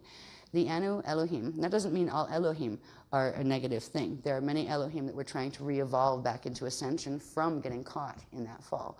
But the Anu Elohim were the ones who actually created what were called the Anunnaki raider races, who were created in order to destroy the angelic human races. So anyway, when we get back to before Anu, the languages, Anahazi means before Anu, which means before that fall, before that period 250 billion years ago in this time matrix, when the time matrix was still holding, that this is the original encrypted language of this time matrix. So when you see, we don't have the whole thing, they haven't taught us the whole alphabet, what we end up getting are literally like songs of words that some of them they translate into English so you can see what it is the words mean.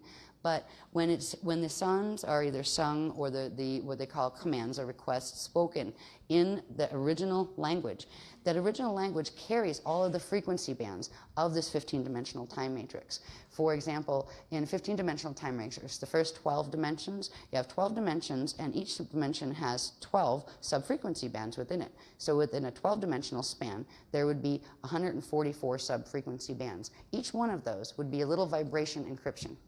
The language of Anahazi is built upon using all of the whole spectrum of not only the 144, but the ones that go with dimension 13, 14, and 15. So it is a full spectrum language that has the ability to carry multiple levels of meaning in just like one little three-letter creation.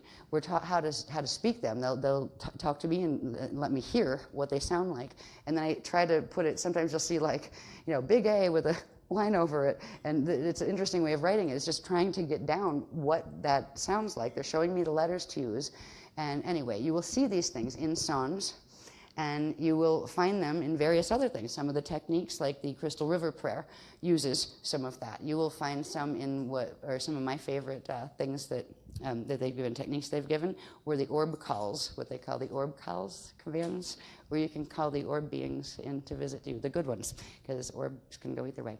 We'll talk about orbs at the end of this. But anyway, I want you to understand guardian time, codes, songs, and strange languages. Drum codes. Drum codes are another form of language. I don't think we're going to hear too many here, but they did have me bring my drum for some reason. Like I needed to drag that all the way from Florida. But because we tend to do the drum circles in Florida, when we do the workshops over there, because it has the beautiful Siesta Key Beach where we can, get a permit and have the group sit out and do drumming and stuff. We don't do drumming just to make noise. We don't do drumming just for fun and to have a party, even though it sometimes can feel fun, especially if the weather's nice. The drumming has to do with, again, vibrational sequences and specific beats and rhythms that have to do with something called base pulse rhythm, or BPR. This has to do with all sorts of things in the personal anatomy, but also within the planetary grids. When we do the drumming and drum codes, they're very specific. They're teaching us this pattern. And by the way, I never knew how to drum in this life. I've drummed in other lives, but like there's people who are professional drummers and they know all the stuff about drumming. No, not me, not at all. What they do is they've given mathematical codes, and they said, and they're very specific. They showed us this whole series of graphs and diagrams that have to do with the structure of probabilities in the cosmic structure and where we are in relation to that, and what numeric sequences go with which probabilities and which one we're trying to line up with so we can move through 2012 without having cataclysmic results that others are trying to have happen on this planet. They've actually helped us learn these drum codes to begin the process of literally beating into the planetary grids, the proper rhythms that will help the BPR of the planetary core, the base pulse rhythm. It will help it to begin picking up the beats that are needed to align with the frequency pulses that are coming with certain future probabilities that we're trying to align with, as opposed to other negative ones. So when you hear drum codes, it is much more than meets the eye. There are some people that fortunately in the group are drummers. They're professional drummers, and thank God they were there, because they were able to, we could do the basic beats, and we taught the group just how to do the basic ones, which sounds kind of interesting. It didn't sound too bad actually the first time we did it. But then when you have the people who actually do know how to drum, could move it around a little and still keep the math, it became very, very fascinating. And I don't know if anybody's been drumming. Sometimes at the workshops that, when everybody's like waiting, because I'm upstairs doing diagrams until 10 at night, they'll do like little, drum gatherings and that kind of stuff. They can be really fun. So if you see that occurring, if you're new to workshops, know what it's coming from. It's a lovely way to bring in the frequency, to get the BPR into where it's supposed to be. And there's the ones that combined the songs and the drumming. There's one that actually, I think it's the Song of Freedom it's called. It has its drum code sequences, but it also has the sequences of interesting sounding words that are sung together. These words are not just Anahazi. They use Anahazi as a base, but they also combined the Aquarian language that has to do with the host, the Crystal River host matrix. And there's another one that I think the other language that comes in on that is from Andromeda. So they're starting to blend in the other two languages that are needed to bring in the full spectrum of the Crystal River host into some of the songs they're giving us and some of the word things. In the Song of Freedom, you have the words being sung, and the words are actually the words for numbers, where you're not only drumming the numbers in, but you're actually using the vibrational sequencing with the voice for the numbers. Just like we have, if you say, there's number 1, 2, 3, you can write it in numerals, or you can say it 1, O-N-E, 2, T-W-O, 3, T-H-R-E-E, right? Well, it was the same thing. They gave us the basic translation code for using the numbers, so that's where the Song of Freedom came from. I know people that have been with us for a while know all of these things, but the people who are new, you could probably think we're just a bunch of crazies. Like, what are these people doing? They're drumming and singing weird songs and strange languages and inhaling codes, and they do everything at weird hours at night. I mean, you may still leave feeling that, and if you do, that's okay. If you don't feel that you're comfortable with the information you learn here, or this isn't a place for you, there's no hard feelings. I'm glad you gave it a shot.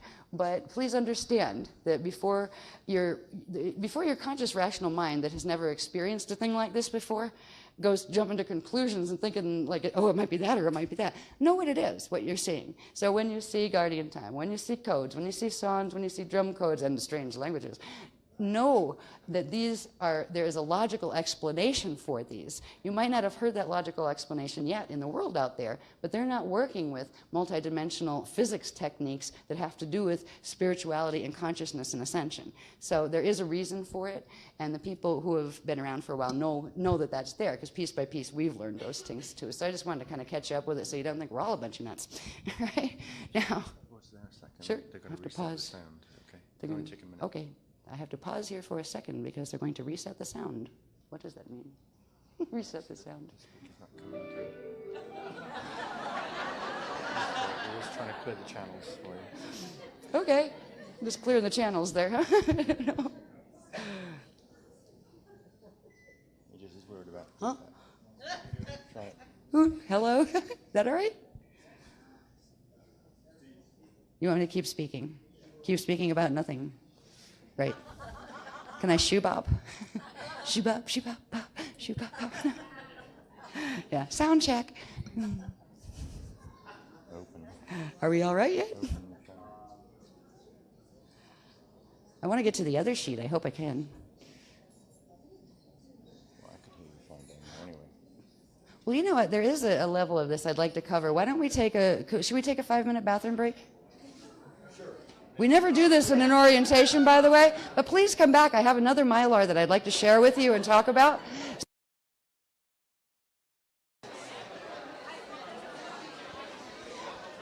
Hello, we're going to try to come back and see if the sound works better. Hey, Jared, are we all right with the sound?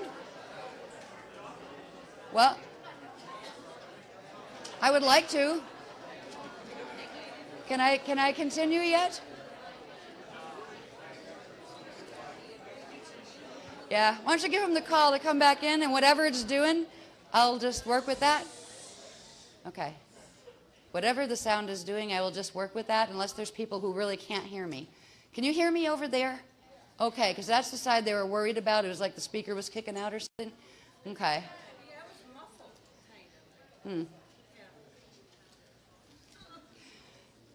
I'm looking at it this way. The sound is the least of our worries right now. If anybody in the wings hasn't noticed, and we apologize for this, we're trying to work out what we can do about it. This workshop is a bit bigger than what we usually have. We usually stop at 300 people, and we've fit that in this room before. There are fire codes that specify how we can lay out the seats in a room this size, and we'll get in trouble if we violate them, not to mention, not just get in trouble, but it would be dangerous to people. But right now we're seeing that the wings are having a hard time seeing anything that's on the screen. We're going to try to work with this and see what we can do to fix this by tomorrow night. We'll do our best and work with the situation that we have. We don't have the big fancy expensive equipment that does that, you know how they use in big colleges and stuff where you have a little tiny professor down there that nobody can really see, and they beam him up on screens all over so like 1,000 people can see him and his diagrams. We don't have that set up yet. That's bigger and more expensive than our organization is right now. So we will do our best with what we have here and try to accommodate the people on the wings that are having a hard time seeing the screen. Right now there's not a lot to see. I'm reading, it's just words really to keep me focused on the things I wanted to address as far as the people that are new to the workshop. So you're not missing anything that hasn't been said. I read the topic and then I go verbatim on it myself with the wave and with the beloveds. So for now, you're not going to miss anything, but we will work with this to see the best case scenario that we can do by the time where we get into major program with diagrams and all of that. So we're not ignoring you, and we realize there's an issue with that, and we will do our best to work with that. As far as sound, I guess it's okay now. They tell me they think it's okay, and it seems like nobody's having a problem hearing, so we can go back on. We've never done a break in an orientation before, to my remembrance. Did we ever? No, that's a first. Uh-oh. Does that mean it's going to be a long one? Usually, by the way, for people that are new, usually orientations are quite short. They're about an hour long, where we just come in and we say hello, we welcome you, we give you a bit of a rundown and have a little bit of a chat about some of the things that are happening with the beloveds that we know about, and especially on workshops where they haven't given us an itinerary or a direct subject matter, there's not a lot to talk about. So we just convene for the next session. The sessions aren't like orientations. That's where we have to actually cover material and do graphs and learn the next dispensation of the information. But tonight, because there are so many new, first workshop persons, that it's a good time to create this little discussion that I would just like you to understand what you might experience in workshops, and not just for the people who are here, for people who might see, you know, one of the interviews or whatever and decide, oh, I want to get a package, but I'd like to get the more current stuff as well as the beginner's techniques and things, that they can come in here and those questions will be addressed, and so will the next sheet has to do with there are 12 frequently asked questions that just kind of clarify some things, and that would, I think, be helpful to everyone. So I would like to get through these, and it's a good use actually of an orientation where you actually get more of an orientation than usual, you know, the usual groups that just have the people who've been, you know, repeatedly coming. So we've got through explaining some of these things, so if you see them, you know what you're doing. You know what the people are doing who are doing it. They're just not wacky, you know, strung out on something people. They're doing things for a purpose. There's a logical reason for what they are doing, and it has been covered, you know, in many other workshops. So it's just the fact that you haven't had the training to understand what is going on, that the people who are doing some of the things you might see, like if they're inhaling code or doing songs or doing drum beats or running around stomping on the floor and dancing, if you don't have a drum that your hands are playing, you've got feet. And sometimes when we do the big drum circles in Sarasota on the beach, we'll have the drummer contingent. We'll also have the stompers and the slappers, clappers, right? Because they're putting the beats in, just like the Native American tribes would do when they were doing their sacred dances and those kind of things. There are certain ways to bring the BPR rhythms, specific ones, right into the planetary grids. And when we work with planetary grids, as we assist frequencies to come in or to stabilize that are coming into the planet, we get a back return of frequency from the planet itself that assists us in our next level of awakening and healing. So it's almost like a love affair with the planet when you begin to work with the planetary grids in this way, where you realize the planet is a living conscious being just like you are, and you realize that both you and the planet share a similar anatomy. Even though your matter form on the outside looks different, the planet is big and round, and you are small and not round. And, you know, so you're obviously different, right? But beyond that, some things come out funny some way. They sometimes come out funny and sound funnier after. Actually, you are big and round, but not in your physical body form.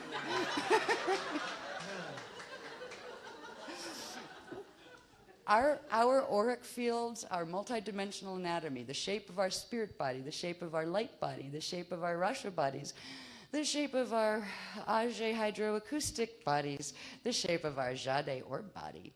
All right? These are all part of the intrinsic multidimensional anatomy that every person, and even fleas have some version of that. All right? The planet also has that. The solar system has the same anatomy, but on much larger levels, with much larger energy flows and larger structures.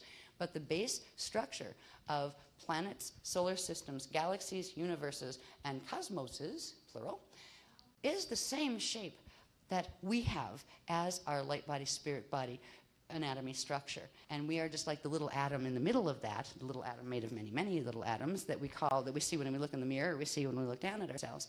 But this is just a tiny portion of ourselves and our consciousness and our body. So the planetary body and our bodies have a similar anatomy structure, even though you can't see it from the outside.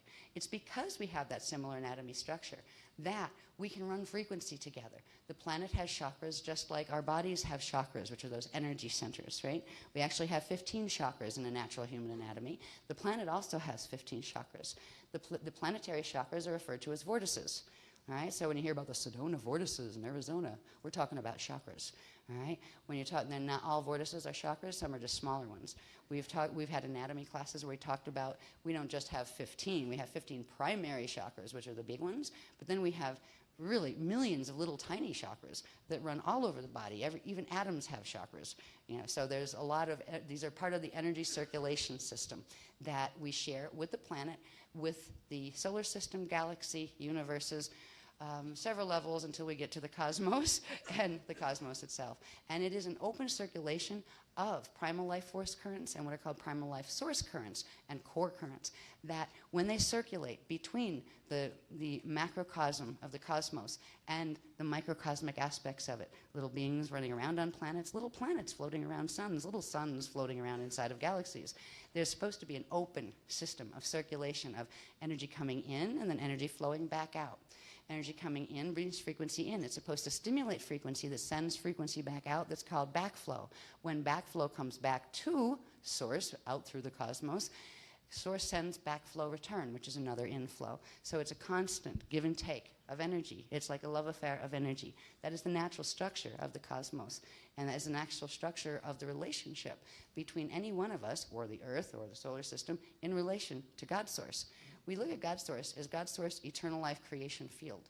It is conscious, it is aware, it is eternal. And we'll talk a little bit about that when we get down to some of the other questions on the other sheet. So anyway, when we talk about the anatomy of the cosmos and also of ourselves, the light body, spirit body, et cetera body structure, then we can talk about activations. Now, if you're not familiar with the work hardly at all, and you hear, oh, we're going to have some big activations at that workup. What is an activation? Activation of what? You know, I can remember myself before the beloveds took me to this level of understanding of the multidimensional physics involved with consciousness. And it'd be like, somebody said to me, wow, it was a great activation. What was it? What? What activated? Right? You think like, computers? No. What activates? What activates are certain things in your DNA, in your anatomy, your multidimensional anatomy, or the planets. When we have activations, it has to do with something that is dormant, that exists within your template already, your DNA template and your morphogenetic field template, or the base template of which your being, your consciousness, and all your body structures are built upon. That there's all sorts of different frequency receivers that are in the DNA, in the biology, and in the multidimensional biology structure of people and planets. Now, many of those things are dormant right now and turned off. In a naturally Christic world, where you have those open flows of circulation between source and self all the way through the cosmos happening, all of those things would be turned on. So they wouldn't have to be activated because they already are. When we talk about activations, we're talking about turning back on some of the organic structures that have been forced into shutting down because of the distortions in the planetary geomagnetic field. So as we progressively turn back on some of those frequency receivers, it enables our bodies to be able to bring in those frequencies from the spectra of the multidimensional spectra of frequency that floats around through outer space and around our planet and through our planet. When we work with planetary activations, it means the planet has the same problem. There are things on this planet that are desperately distorted in its natural, what's called Templar. The planetary Templar means temple pillars or template pillars. Template pillars refer to the basic structure of stargates and ley lines and axiotonal lines and vortices that make up the natural energy grid structure of the planetary multidimensional body. We have our own version of that. The planet has a bunch of things turned off, a bunch of receivers turned off that should be turned on, has a bunch of other receivers that are turned on but are operating in reverse flow, where if, say, there was a number sequence of frequency that was supposed to flow and it went 1, 2, 3, 4, 5, instead the receivers are pulling it in as 5, 4, 3, 2, 1, which creates an opposite spin on things, such as atoms and molecules and what's called angular rotation of particle spin. This is something that we talk about a lot, and we have for a long time in the last 10 years. It has a lot to do with what reality field you will find yourself in, angular rotation of particle spin. It has to do with the more heavy physics aspects of the ascension teachings that we're doing. When you first come into the work, you don't have to know what angular rotation of particle spin means, but it does help to know a little bit about when we talk about natural organic currents and then unnatural or metatronic reverse currents, where they're taking a natural current and bending it back in a way that it shouldn't be, that creates an opposite flow of energy in the body structures than what should be organic. And you will hear these type of things when we talk about what's wrong with the planetary grids in relation to what's coming in 2012 and those kind of things. So there's time to catch up on some of that work about angular rotation of particle spin. If you don't want to, you don't have to. It does help to understand, though, so you understand more of, the more information you do understand about what we've been taught, the more you actually get those aha moments where you go, oh, wow, okay, that's what that means. Oh, that's what that piece, that's what connects that piece and that piece. Oh, right, I get it. And this like whole, this opening wakes up in you. That means this whole burst of frequency just turned on in your consciousness. This whole level of your own consciousness just came back in. More of your own higher dimensional awareness came back in. So it is worth learning. The things that the people who have been with this work for a long time have, but it's not mandatory. It's completely up to you. We always say that what you feel a little bit of resonance with, go for that part. Like the beginner's techniques are very important because they begin the activation sets in your body structure, in your light body structure and your spirit body structure. Begins the ability to bring in those broader frequencies of your own higher identity, to bring it into you and turn it on within your physical body structure, to begin the enlightening or awakening process of your conscious mind, where you start to become able of conscious evolution, where you realize you are evolving and you're taking active part. It's proactive evolution, where you are working with your body systems to bring in the spirit consciousness directly by educating yourself in what that means and how to go about it. And it's very personal. You don't have to do it, but if you do, it does improve how the techniques will work for you. Because part of the techniques are actually going through some of the diagrams that show how processes work or how structure works, because those are an encryption of energy. When you have a picture of a diagram in your head, even if you can only hold it for half a second, that energy is turned on for that half a second that you're holding it. That's why even doing meditations on some of the codes, just, I think it's the Buddhists that like to do some of the mandala meditations, and they'll draw them and they'll meditate on parts of them. You can do that with the codes too, and they will bring awareness to you, your own awareness. They'll turn more and more of the body of information that goes with the mathematical codes of those codes that are in your field organically. It'll progressively turn them on. So working with the codes is a fast way actually to begin bringing in the frequencies more and more. With the activations, there are a number of kinds. We have the biofield DNA template activations. I say DNA template just because right now scientifically it's probably the best way to approach that legally. But the template refers to the D1 aspect of the DNA. The epigenetic overlay refers to the D3 level of the DNA. And the chemical DNA refers to the D2 level. We call it the template, and that implies the rest of it's going to. So there will be changes. And eventually, I mean, we're not running to the DNA lab every 2 weeks to see what happened next, right? In fact, I wouldn't advise that, because you never know what would happen if the changes were becoming clinically provable. I wonder where they would place that work and what they would do with us and what lab we'd end up kidnapped and put in forever, right? So we use the word DNA template. Biofield, referring to that great structure of multidimensional anatomy that you have, your biofield, your bioenergetic field. Biofield is a quick way to say that. And DNA template activations. And simply the activations are turning back on the receivers for the natural organic flows of multidimensional frequency, so you can turn those levels of consciousness back on in your own conscious self and get your body physically able progressively to bring in the frequencies that you will need if you ever are going to biologically walk through a stargate. Because stargates are interesting. They are energy structures. Stargates are, I don't know if any of you have taken any of the modules that talked about the Cathara grid, the core template. Well, the planet has a core template too. And on the Cathara grid that we've talked about in some of those modules and classes, and if you haven't seen them, they're all right. You can ask just anybody that looks like they've been here for a while. They know what a Cathara grid is, because we started that in 2000. So Cathara grid's basic, simple stuff. But there are 12 centers on the Cathara grid, and those energy centers on a planetary level are actually the 12 primary stargates, and they're in specific locations within the planetary body. When they activate, they actually turn into, here's another word, what look like Merkaba fields. All right, Merkaba fields is another thing we have studied intensely in the last 10 years. Simply put, they are a set, well, some of them have different structures, but they're basically a set of counter-rotating vortices of energy that are part of the natural circulatory system of persons, planets, solar systems, cosmoses. When Merkaba fields are working correctly, they spiral energy in and out in a natural way through the bodies, be it a planetary body, a universal body, or your own body. So we've talked about Merkaba fields. We've talked, excuse me a minute, they're interrupting me. Here we go. You're getting your first, oh, there she goes, yeah. What? All right. They're saying they don't want to keep you here till midnight. When they want to get on, we can talk about the Merkaba fields later. Don't get into it. Okay.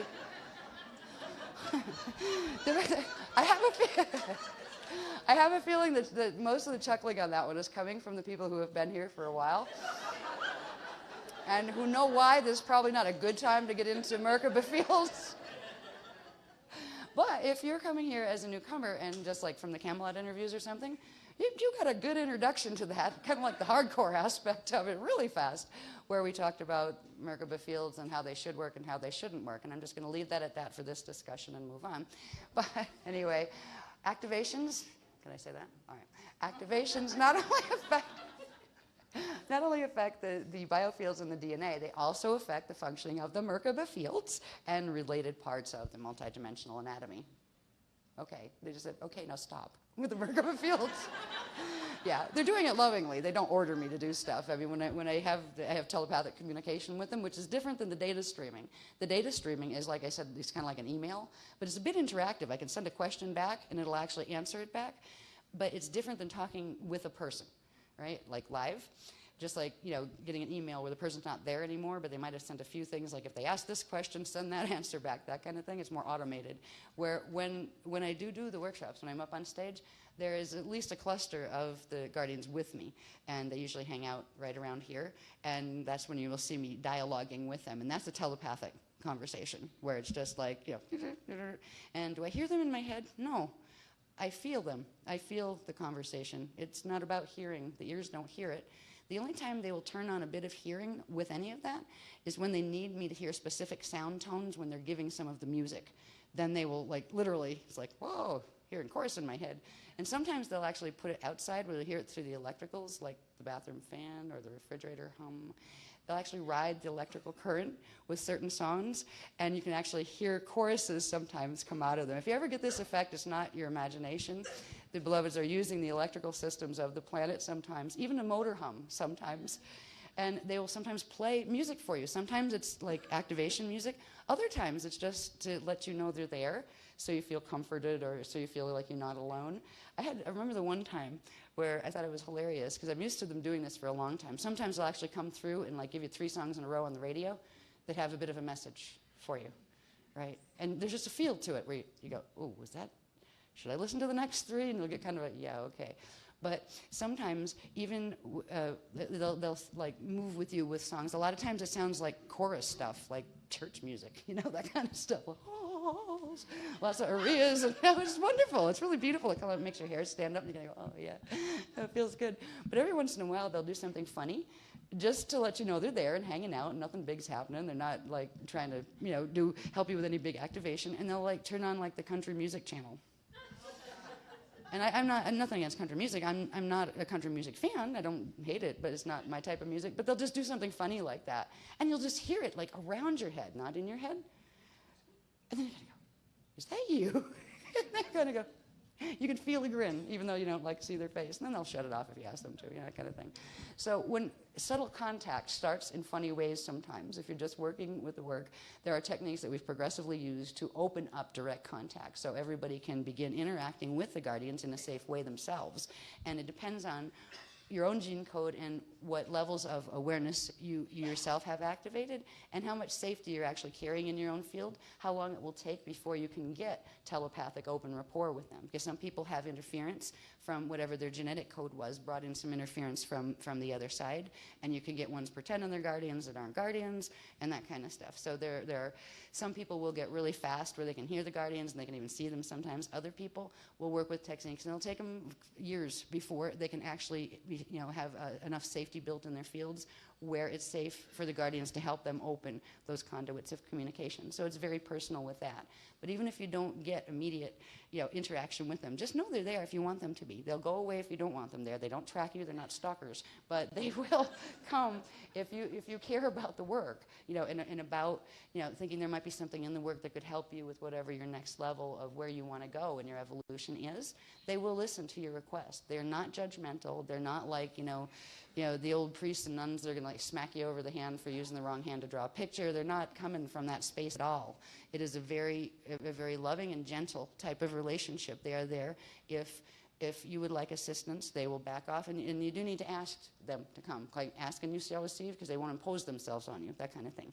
In the last workshop, we did some interesting things where we upscaled the contact potential a bit by beginning to work with mirrors, which we'll talk about as we move through the workshop. things. But for the new people, like, I wouldn't play with mirrors yet if you're just coming into the workshops, because you need to create a safety field in them before it's safe at all to even go there to contact anything, even yourself in the mirror, right? Mirrors are okay to look at and check out your outfit, but as far as like going through them and projecting and things, there are certain ways to do it, and certain ways it's really not advisable, because you can end up entangled in some very bad experiences. So anyway, contact with the guardians comes through, again, progressive activations in your own biofield and Merkaba field, and planetary activations. Now, planetary shield activations, what we refer to as the planetary shield, and this was stuff that we talked about very early on in the Templar manual when they were teaching us the basics of planetary stewardship and what grids were and what vortices were and what stargates were and all of that. And part of the anatomy of the planetary Templar is the planetary shield. That information can be found in the Templar course. Is that what it's just called? They just refer to it on the product list as the Templar course. If anybody's specifically interested in doing the planetary grid work and that kind of thing and really want to know all your stuff, that is the place to start with that information.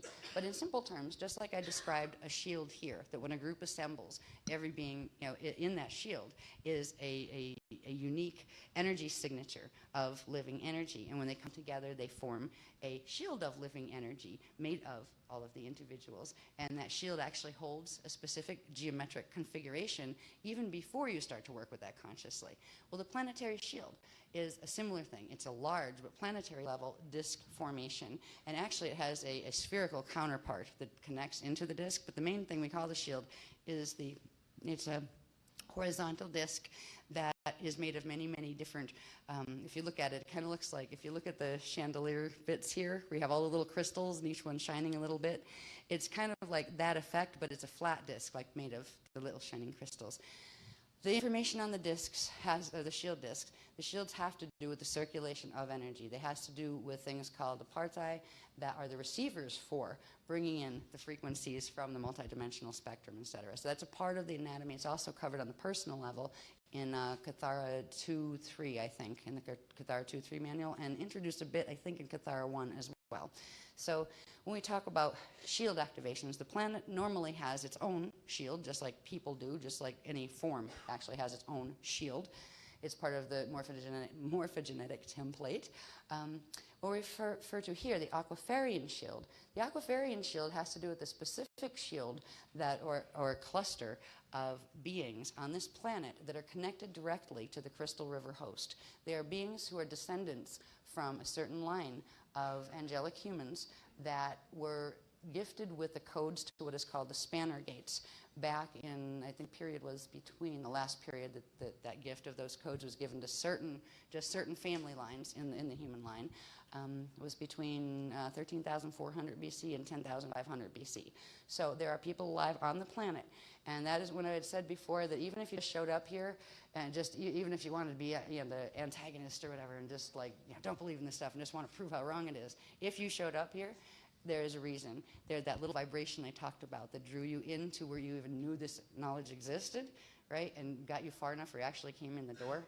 It implies that you have some of those codes with you, which means you would be a type of human being that would be known as an Aquari human or an Aquari indigo human being. It means you have certain specialized gene codes. Now, everybody has specialized gene codes on the planet for something. Most angelic human race lines had the gene codes for Earth's planetary stargates, just their regular set of 12 stargates in their DNA. And when the DNA activated, they would be able to activate the stargates and move their biologies through them. That was the relationship between the natural angelic human and the Earth. Now, the Spanner gates that we talk about sometimes, these are core gates. They are much more powerful gates than the surface gates. They can take you to a lot further, and they can also be the escape route if the outer gates of the planet fall. If the outer gates of the planet fall and the Spanner gates are not turned on, there is no way of ascension out, which means wherever the planet's evolutionary destiny is going, whoever's on it is going with them there.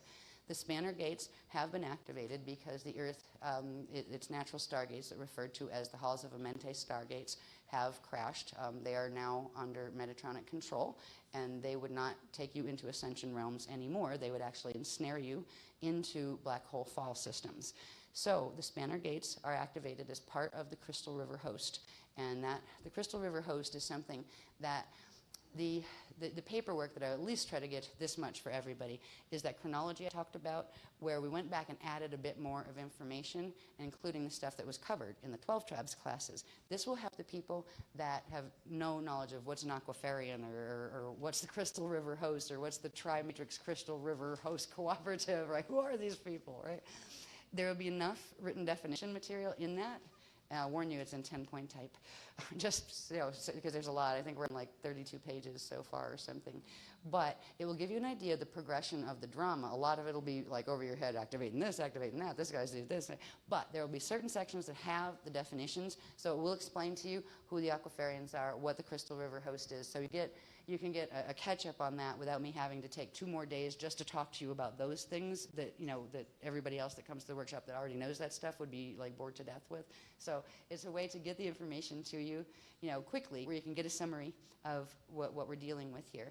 But the summaries don't, they're not a replacement for the larger body of knowledge that has been given over the last 10 years. What we are trying to do is create what we call a step-down program.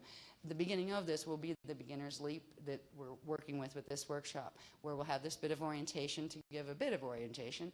We're also going to have some linking techniques that will allow the biofields, the biofield anatomies of the people that are new that want to participate in the activations that otherwise wouldn't be able to bring them in because they don't have the stuff before it activated.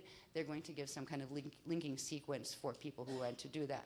And that would also be useful for people out there who come into the work later. So we are trying to make this process as easy as possible. The fact that you came implies that you do have somewhere in there. And even if you didn't come, even if you're like sitting there staring at the Camelot, YouTube videos and just going, whoa, I feel something with this, right? That I feel something, that little, whatever it is, I'm not sure if I like it, right? Just that little, I feel something, I might love it, I might hate it, I don't know, but you don't just flatline and feel nothing. That implies that you would have some of the aquafarian codes that go with the Spanner Gate codes, which means you're not just yourself here, but your larger identity levels as well came in as part of the host itself, where the host has a purpose. If the gates on this planet were going to crash, which are connected to the larger gate structures in the Milky Way galaxy, if the Milky Way galaxy was going to crash, there would be a point in time where they would have to activate the galactic and all the planetary or inhabited planetary Spanner Gate systems to allow for ascension passages to stay open for a period of time that would be an evacuation cycle. That cycle has begun in, I believe it was March 25th of 2007, when certain things happened in the core of the sun. We are on a 200-year evacuation cycle. At that point in March, it was 223 years. Now it's 220-ish years. So it was about 200 years where we are being prepared ourselves, but also helping to prepare the planetary gates, the core Spanner Gates, and to help prepare any of the beings out there who would like to still be able to go into ascension, to be able to keep alive in their DNA the codes that will allow that to happen. And it's going to take a couple generations to get where, people can just biologically walk through one of the ascension gates. There's a lot of people that will never be able to physically walk through. We don't even know if we'll actually physically be able to walk through. There's so much damage done to the bodies that depends on how old you are, whether you're going to be able to get, enough of the mutation fixed and cleared to be able to bring the full body through. But that's all right as long as if your body was going to go through its death transition, there is a way to do it and there is a way not to do it. There's a way to do it that's called a natural Bardo transition that will allow you to go right into the ascension host once you go through whatever natural process it would be at whatever your organic time of leaving would be. It's not into suicide at all, just so you know. That actually messes up your process, so it's best to don't go there, if you possibly can not. But if you end up as a person that realizes that either it's just going to be too much work to get all that turned on back in the body and all that healed, that you'd rather just, when the natural time comes, know that you can get out safely. The part of the programs that we have are teaching that as well. It's called Natural Bardo, and there is a process of it. And the one thing you do not want to do is leave a body behind, because that will link you to the space-time location and drag you back into incarnation here. This is some of the things that there's so much trickery going on for the last number of thousands of years about death rites and what you're supposed to do with bodies and things. You know how many people are buried because they think that's going to get them to heaven? There's one of the things that probably would not make us very popular, like me and Jason, very popular with Christians, because they're definitely into burying. The Egyptians wouldn't have liked us either, because they like to mummify. Their cremation was the natural way, actually the natural way of a death transition that is supposed to occur if you have enough of your biology turned on to its natural organic state. You would be able to, once you pulled your spirit up and out of the body, once the body had died, its chakra system would then shut down, and there's a little spark that you as spirit would throw, and it would throw it into that seed atom, and it would actually cause vaporization of the body. You'd take its energy quantum back with you, and it'd leave a little bit of dust behind called Vibhati dust. The Vibhati dust is the little bit of quantum that was actually donated from each parent when the biological conception occurred. The Vibhati cell has to be released from a body for that body to be released from the space-time location in which it was incarnate. So there's a lot of little things that become very important things that we've learned by learning the technicals of the ascension processes. Just simple things like, if your body dies, it's best to cremate it if you can't instantly vaporize it, because at least that turns it back to ash and it releases the Vibhati dust, where the spirit can pull itself back out from that spirit part that's called the jari that I talked about before. It can release itself from the atoms, and you can go up and out. And if you know how to go up and out, you can aim yourself for ascension and not get caught in the other negative things that are there. So there's a huge amount of information that becomes very, very practical once you see what it's implying, as far as just daily living and those kind of things. We're hoping to eventually do a step-down course that just teaches people the basics. You don't have to be a grid worker to have benefit from this belief system. Through this belief system, you can have an amazing relationship with God's source, direct and personal, without having a bunch of priests in between telling you what to do. You can have an amazing experience. You can find strength and growth and all the things that religion that tries to give us, that we get a little bit of it from. We can have that through this without having to know all of the gate stuff and all of that. But it doesn't hurt knowing the gate stuff too. So if you're new, you might decide, wow, I feel like I'm a grid keeper. I think I really got the grid keeper bite.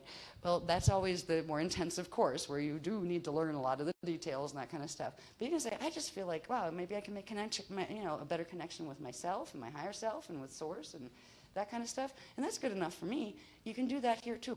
The activations that there's the word again, that we do with the biofields and the consciousness will work either way. If you participate in a grid activation, even if you don't really know all of what it's doing because you didn't study the Templar manual and all of that, those frequencies that are coming in to assist the planet are also coming in to assist you and turn those levels of frequency and consciousness back on in yourself. So your path of personal spiritual development opens up, whether or not you're consciously fully schooled in what grid mechanics are and those kind of things. Whenever we do have activations that are about the grid mechanics, you're always welcome to participate, but never obliged to. Any techniques that we ever do in the classes, you never ever have to use them. If you don't feel good about it, don't do it. If you feel maybe I'm just not ready, maybe I'll do it another time and get it on a CD or something, you can do that too. There's no pressure to perform or to be one with the techniques or whatever. That's 3. Anyway, I wanted to let that be. And I'll probably say that numerous times whenever it's time to do a technique, just because there's so many people who are just coming new. You do not have to participate in any techniques if you feel funny about them. You don't. You can just sit and listen and learn. You can leave the room if you're not comfortable, whatever. All right? Most people choose to stay because the techniques, they're not hard. A lot of the techniques, what we refer to as techniques, have to do with guided visualization and certain breathing techniques that, how like yoga uses certain breathing techniques and certain meditation techniques and Buddhists use, breathing techniques. We combine certain specific aspects of breathing with certain things we've learned about, like our Christ star vehicle in our biofields. After we've built that, we know what it looks like and we know how to breathe with it and what it means to turn on things specifically at certain times within our biofield. So when we give a technique, we will give a rundown on what it is if it's a new one. If it's an older technique, like people, if you're new and you've not heard what is the Christ star vehicle, that is something that took us numerous workshops to understand its relationship to all the different parts of our anatomy and to ascension, right? It is basically a Merkabah, there's that word again, capsule that forms within the biofield. That in one way, it's a protection capsule, but when it's fully activated, it actually becomes the vehicle through which the transfiguration of your atomic structure turns into light and disappears, and at will can go where you mentally project it to go. So it does become your travel vehicle. So when you hear of the Christ Star vehicle, and I'll probably put that up when we start getting into the workshop a bit, just so you see what it looks like, so you can conceptualize what it looks like in your biofield. If you wanted to, even if you don't know how to do that, there'll be a bunch of people in the audience that do, and we do it on a regular basis. I mean, I do it every night and every morning. When I wake up, I just activate it as like breathing, literally. Because there are so many people in the group that do this regularly and know what it is. Even if you don't know what it is, you can just kind of, say to yourself or to the guardians, yeah, I'd like to try that. And just listen to the breathing rhythm that they're using, right? And just try to link in with the breathing. Because you're sitting in shield, which means with a bunch of other people who already have those frequencies turned on, at least temporarily, those frequencies will turn on for you if you ask that they do. They will not if you don't, say, yes, I want this. They will not activate in you if the permission from you isn't given. But it's kind of like an easy way to pick up the activations, and then later you can learn a bit about what was that, when my Christ Star vehicle activated and those kind of things. So we have techniques that work like that have to do with specific structures that we learned about and processes and certain types of breathing. There's like lotus breathing with the arcs and all sorts of different types. All of them are important at some point. You don't have to learn all of them. You don't have to know all of them. Usually we get at least one more technique, like something like that, in each workshop, because it takes us to the next level of activation. Each workshop brought in the next level of frequency, because the frequencies have to be brought back in and turned on in the body in a sequence, in a proper sequence, or they just create disharmonics in the body. That's why some people might have heard of people that like go to India and do some stuff with the chakras and Kundalini activations and have a really bad Kundalini trip and a crash, because certain sequences were out of sequence and the body reacts to it badly physically. You don't have those experiences with the frequencies here, because each layer of frequency is brought in its natural Christic structure, which means in the structure that the natural universe is created on, so it doesn't assault the body and freak the body out. So you'll have those techniques and the projection journeys, which I absolutely love. A lot of times these come through live, where I will just sit down and the beloveds are with me and they show me, actually. And sometimes I'll run outside first and scribble down, because it's almost like getting a really quick roadmap. I'll say, go up here, project over there, turn right over there, do this over there. And they write it down on a napkin really quick, right? And then I'll come back. And I have to kind of just go into a relaxed state, and I will, over the mic, just literally narrate it, and I'm seeing it as we're going, and they'll take us on journeys, literally. Some of the journeys in the 12 tribes classes were wonderful. They took us to journeys to the Adashi crystal temples, which are on a planet that's similar and connected to Earth, but that is in the M31 Andromeda galaxy. These were some amazing journeys. I think, are we releasing the transcripts in this workshop? Is that the first? Have we released them yet, the transcripts? Huh? No? Okay. We were coming close. I remember asking if we could get them to have them on tables, but I think it was just there's too many pages to get them on for this workshop. But if they're not on the product tables in this workshop, finally, after a couple of years, we're getting ready to release the 12 Tribes transcripts, which there's been no time to put this into book form. These are literal verbatim transcripts off of the verbal. These classes were not filmed, but the techniques were recorded. So the 12 Tribes transcripts, there's 3 massive binders of them, just so you know. There were 12 classes over a period of like a year and a little bit. And there was 24 people in most of the classes, and we did some serious grid work and learned some amazing things. The activations that are in there, that's where the 12 Tribes journeys will be. Where we started, they started to take us on what are called glide journeys. Glide refers to a specific thing in the bioenergetic fields that is different from slide. Glide is a projection where the body itself, the atoms of the body, are not yet ready to be able to go through transfiguration, so they could do a full disappearing and projecting elsewhere. So there's a portion of the consciousness in the body that is ready, that can be taken out in what's called a glide. It's much more, the range of it is much broader than astral projection and any of those things, remote viewing that you might hear about, on the street. So there, we begin the process of gliding, and we use what is called the Rasha body. That's the dark matter template that it's behind our matter. So there's a bunch of things that when we get into techniques and the projection journeys, I find it's really worth getting the journeys that were offered in that course, even if you never get through the, I don't know, there must be 1,000 pages in that. There's 3 huge binders. Yeah, and I was amazed when I saw it, and bless the people who translated it for us, like transcribed my audio. I really appreciate that. I don't know if they're in the room, but if you are, thank you, my God. Anyway, so we'll have some projection journeys. Now, not just the journeys that we did in the tribes classes. We've been doing projections ever since. Excuse me.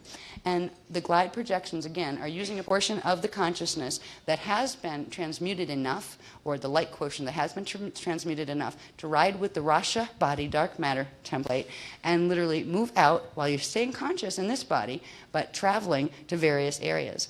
It wouldn't have helped us very much to be able to do that if all along the beloveds hadn't given us maps as well. We have maps. Oh boy, do we have maps. Maps have to do with the structures, first of all. That's why they heavily taught us structure. What is the cosmic structure? What is a light body structure? What is this? What is that? So we knew the structures we were working with. Once you know the structures, you can start understanding where the Stargate maps are in relation to those. And when you bring it down, we have not only the maps of way up there that science doesn't even know exist, where you have multiple universes all embedded within each other and specific relationships to each other, but coming down toward Earth and toward where we are. We have the maps of the stargates that are on the planet, literally, and we've got the maps, and these are the most precious ones to me, the maps of the planes. All right, just because we're in a 3-dimensional Earth system, there's a multitude of planes running through just this system alone. And there are certain planes that you do not want to get trapped in, and certain planes that are safe planes that can take you up to the next levels in ascension. And this is what we hear the word aurora field floating around a lot with our work. It has to do with these safe zone planes. So we have the maps of the planes. These are used in projection journeys, so we know where we're going to project to, where we're going, what we're trying to not get entangled in for whatever purposes we are having a projection for. So there's a lot to this work. These are some of the things that you may come across in a workshop. You may come across all of those things in any one workshop, or just a few of them, or just one of them. And I'm not sure, we will have these this time. There are activations coming in. There's probably going to be some of those. And I think probably in the off times when we're not doing anything, there's going to be some of the people who brought their drums that are going to, and when they do their drumming, even when we're not doing it like as part of a stage thing, it is bringing those frequencies back in, opening the biofields, getting the bass pulse rhythm moving, and starting that symbiotic relationship with the planetary grids, for ascension. So if you see people, hanging out and drumming, you can probably assume they're with our group. And I don't think there's any other drummers hanging out at the hotel. Just ask them if you can just sit in and hang out and just listen, and that kind of thing. So I hope that at least now any of the strange things you might encounter, you have some idea of why they're there, and that there is a logical reason for them, and an explanation for what they're about. We're just not wacky people that do really strange things that make no sense to you. All right, next one, can we do that? Who's changing? Are you changing? Oh yeah, I'll do ordinations. The word ordination. We call them ordinations. They are activations. The ordinations, would you change that? The ordinations they're offered by other ministers, and we call them ministers because in the early days, this was called the Azurite Temple of the Melchizedek Cloister. That was before we had to change the structure from a nonprofit into a regular corporation when we moved to England. The Beloveds asked us to move to England because, what is it? It's 12. It's one of the 12s. It's not Q site. Oh, Ark Gate 12. They asked us, we lived in Sarasota before, my husband and I, and they asked us to move to England, where he is from, in an area that has to do with a place that's called Ark Gate 12. And we had moved over there, and we had to change the structure of the corporation because of that move, because there was something to do with the laws in Europe, or at least in England, that under certain circumstances, if a nonprofit was set up around the work itself, and if for some reason a board of directors tried to push us off, they could actually gain title to the work and take it out from under our control. Yeah, the members could have hijacked literally the right to use the teachings, and they could have changed them and distorted them.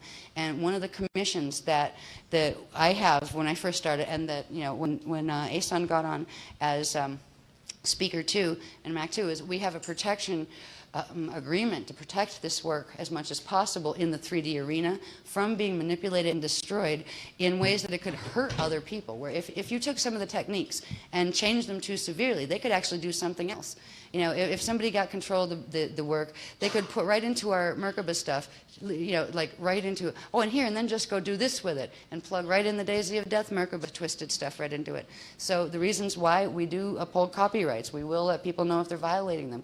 We are trying to protect people from what could happen if this work were taken and misused, you know, by forces who are not interested in ascension at all.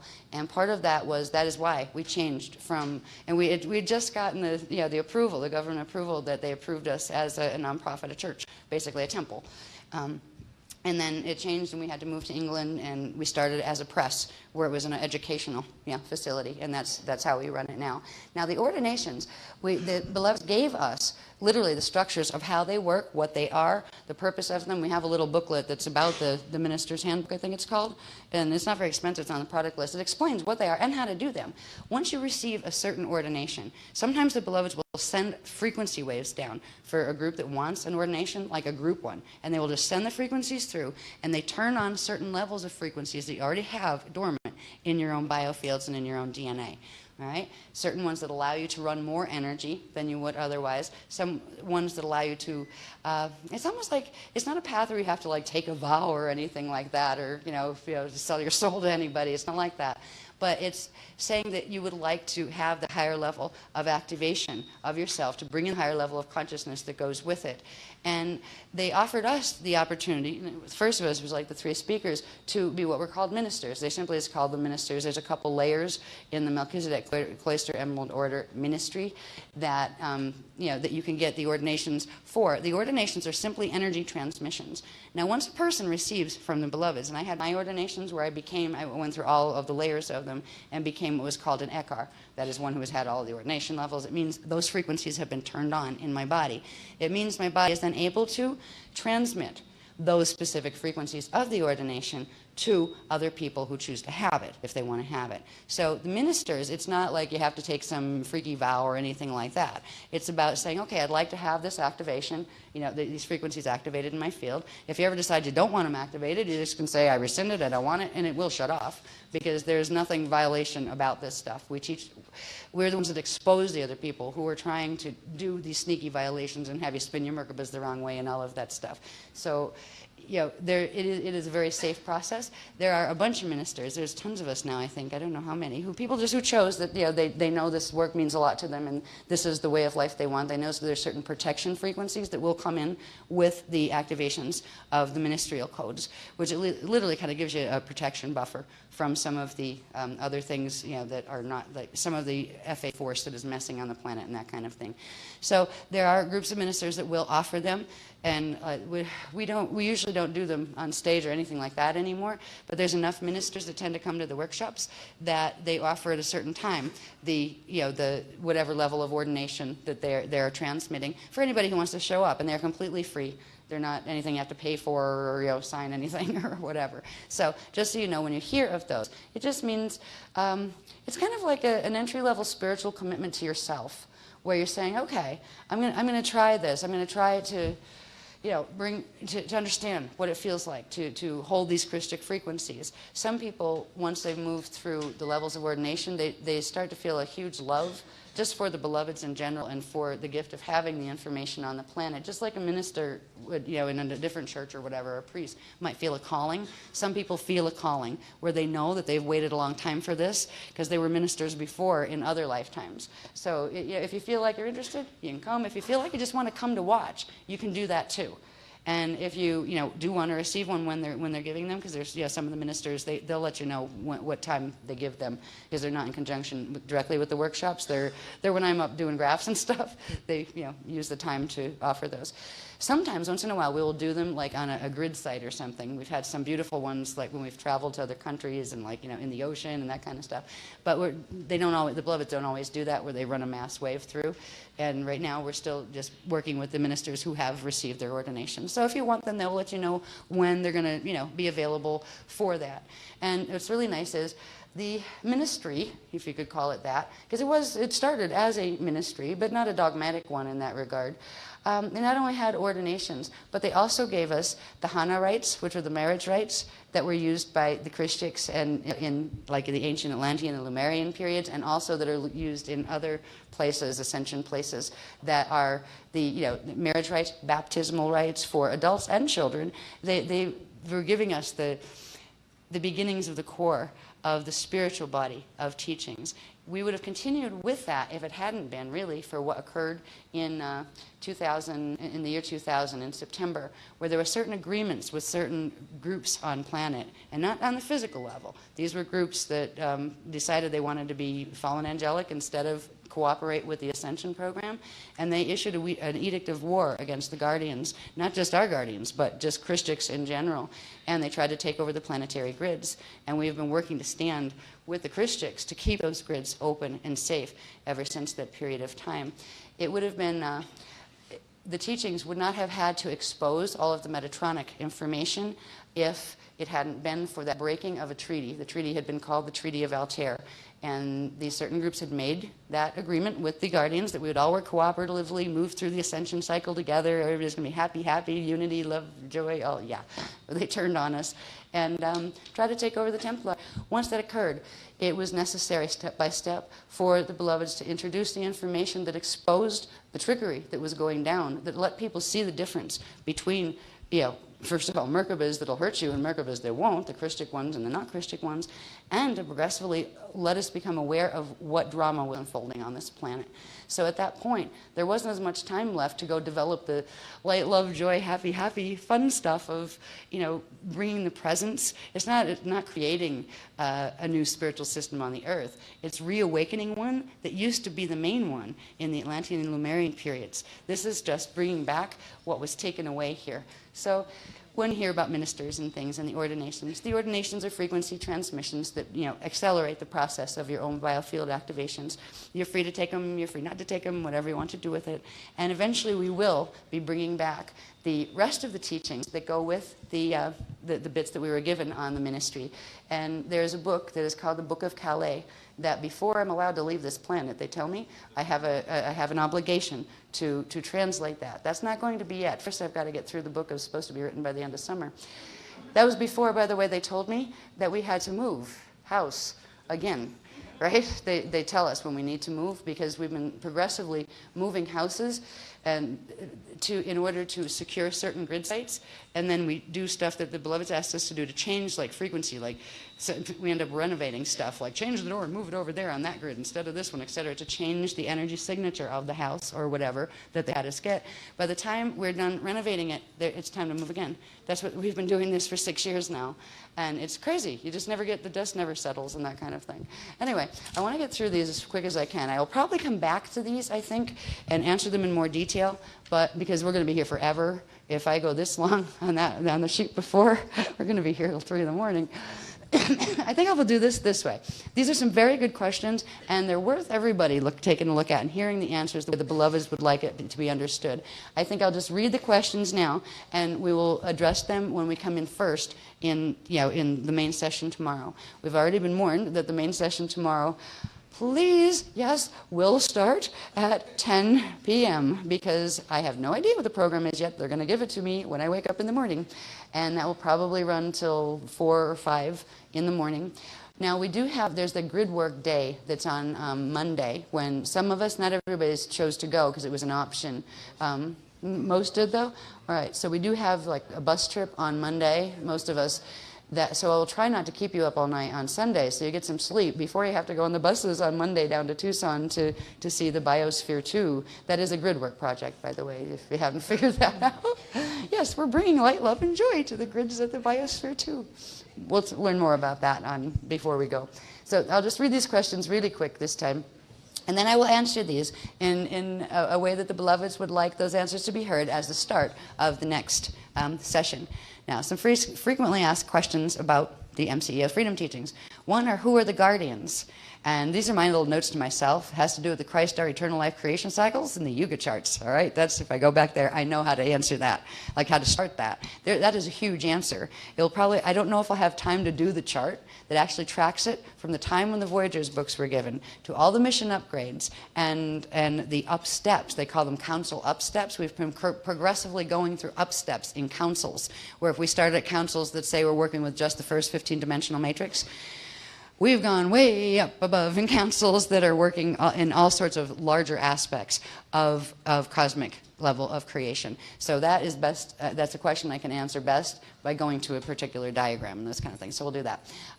Where did the freedom teachings come from? I'll cover that basically, but that's also covered very extensively in the Voyagers books. So you can, if you really want to know the detail on that, the best place to do is read that there. What is the purpose of the teachings? This we will look at, and some of us know some of what that is, but to put it in a nutshell, what is the purpose of these teachings? Now, what are the priorities of them? What's the personal level, what's the planetary level, and what are the priorities? So we'll deal with that. Is this work fear-based? I love this one because that's one of the things they like to throw at us when we put anything out in public. Oh, it's just fear-based. Actually, no, it isn't. We'll talk about that. Why do some people say this work is fear-based? Right, because they're not floating around with pansies up in the sky, that's why. No, joking. So we'll talk about these questions a little bit more. And why should I care about planetary grids, the big picture drama in 2012? Like, why should I give a hoot, right? Well, if there's certain things that if you care about, you probably might want to look at it. So we'll talk about these things a little. If this work is so important to humanity, and this is what I love, and if these teachings are humanity's birthright, which we have said they are, why does your organization charge money for the workshops and products? We will deal with that one. We will explain why we do that one. And by the way, just for short answer, is the work is the birthright of humanity. Right now, they're paying a translator. You're free to pull it out of the ethers if you want to. Good luck with that.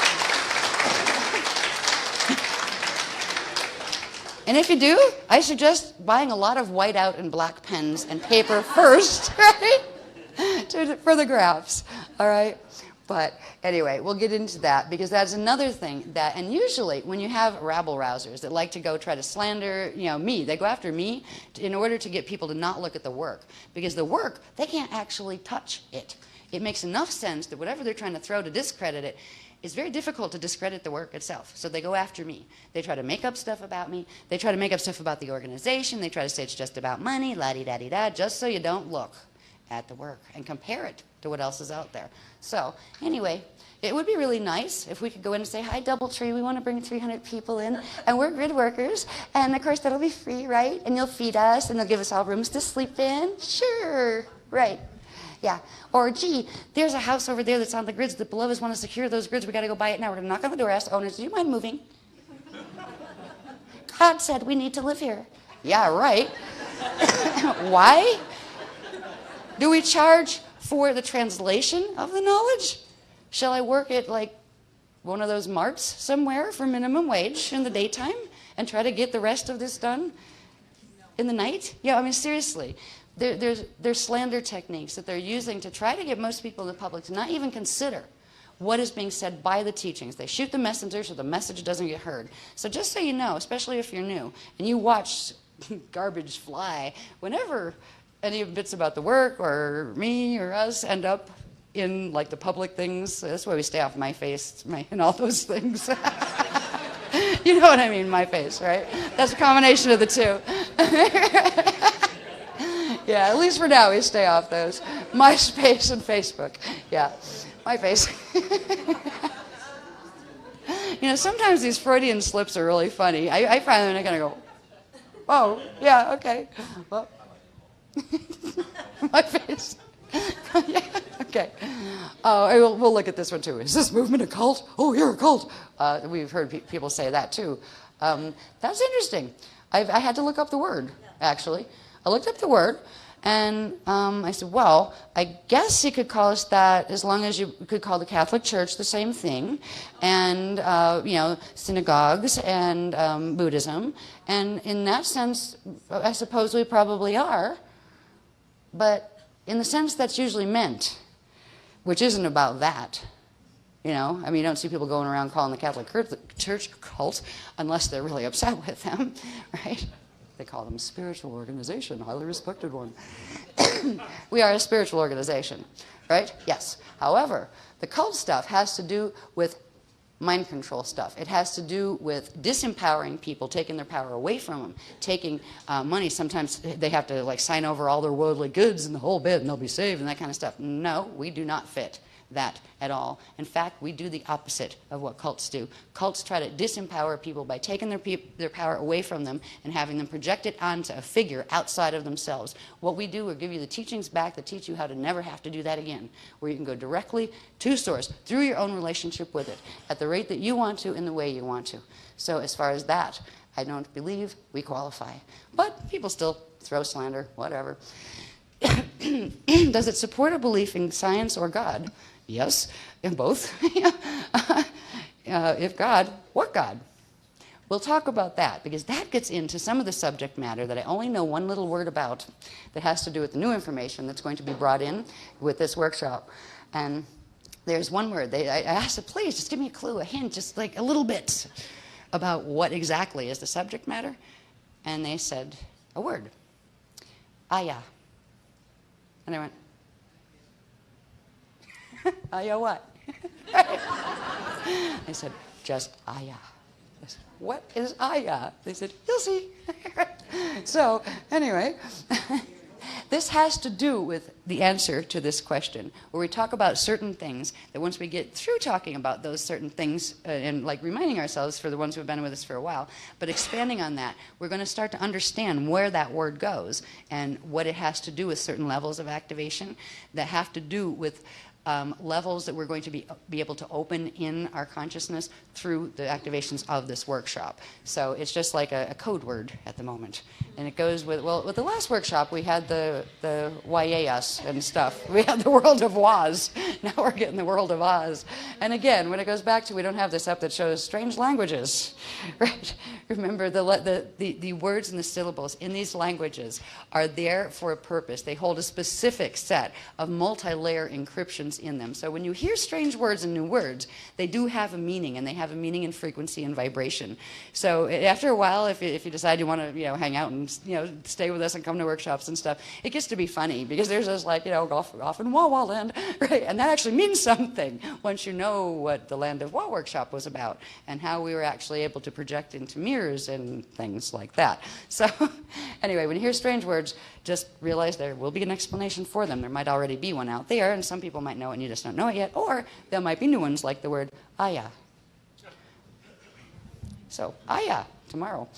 Do the GMCO Freedom, I can't talk anymore, I'm getting tired. Do the GAMCO Freedom Teachings break up relationships? This is an interesting one because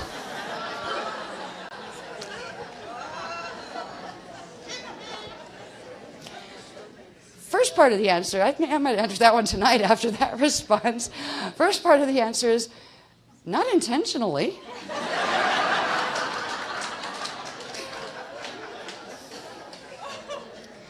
What they do is provide a very large, big picture framework of understanding that some people choose and feel that they resonate with, and that other people on the planet don't. Now, we teach live and let live. We teach just respect. Win-win situation. You respect me, I respect you. You believe what you want, I'll believe what I want. If you happen to be in a relationship with a person, it could be your mother, your father, your sister, your brother, your child, your spouse, whatever. Your doctor, your lawyer, your employer, I mean, keep going, right? Your priest, your uncle, whatever. If other people, now what we teach in these workshops is we teach the things that we teach, and then we teach people to, look, you have a right to believe that if you want to, and don't let other people talk you out of it, but you don't go shoving it down their throats either. They don't have to believe this either. They might not have the little thingy in the DNA template that vibrates with the information like yours does, and that's okay. So we basically teach very open-ended with that. If you feel you want to share something with someone, then feel free to, but if you don't, they don't want to hear it, then don't. Just carry on as you were before and focus on the things you have in common, right? Now, if certain people that have a vested interest in controlling their whoever they're related to, be it their sister, their brother, their spouse, or whatever, if they are controlling toward that person and they are actually trying to violate that person's right to spiritual choice by forcing their spiritual choices on them, that can interfere with the relationship. But whose fault is that?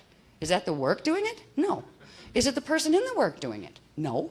Because they're actually being, taught to let them be who they are. They don't have to accept this information. Respect them and love them for the parts that you get along with, right?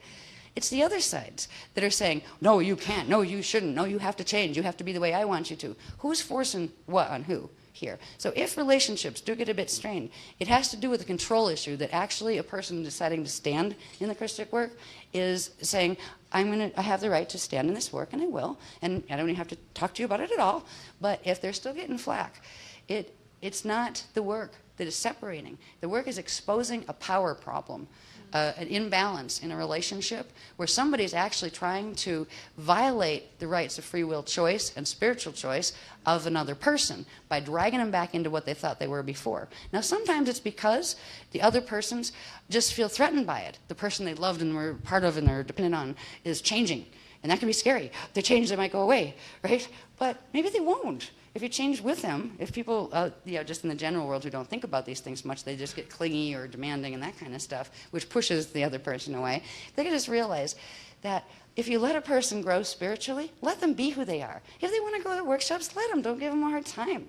Just, if you don't get along with workshop stuff, you don't have to do it. They're not trying to make you do it. If you can, the relationships that can do that, where there's mutual respect, this work gives no problem to that, even if the other party does not want to be a part of the work. It's only relationships that have a hidden power imbalance, where one person is actually trying to control another in a way that is inappropriate, Christically, that it will start just to show that that is happening. So, to answer the question, does it break up relationships? No, the work doesn't. People who try to control other people's spirituality break up relationships. And that is something that it doesn't matter if you decided to be this. If you were Catholic, raised Catholic, your whole family's Catholic, you decide you want to be a Buddhist. Does Buddhism break up relationships? Or did you, because you decided to be one? What if you felt like you were one? It's this kind of thing. So that's why I put that question there, because there's a lot sometimes. If you are in relationships that have this undercurrent of somebody actually trying to control you and often move you around through guilt and that kind of stuff, not overtly controlling you, but quietly controlling you, right, where you have to be what they are. And as soon as you start to be you, they start giving you a hard time, whining, crying, threatening heart attacks, or running away, or whatever. I mean, I have people in my family that kind of go there. Oh, I'm going to die. Look what you're doing to me. I said, no, I'm not doing that. You're doing that, actually, right now.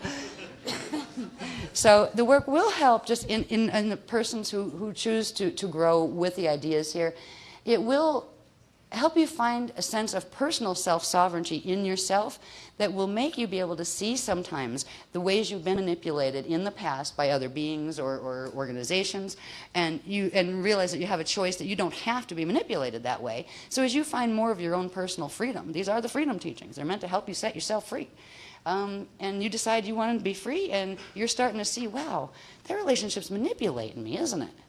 Maybe I don't want to be in it anymore, right? This is the stuff that the people are actually trying to, even if it's subconscious, because sometimes it's subconscious. The people love you to bits, but they're still playing these games because they actually don't know how to do any better. In your own sovereignty, it could be this, it could be, what if you could go buy your sovereignty down at the nickel and dime store for 15 cents, you came home with it, now you're self-sovereign.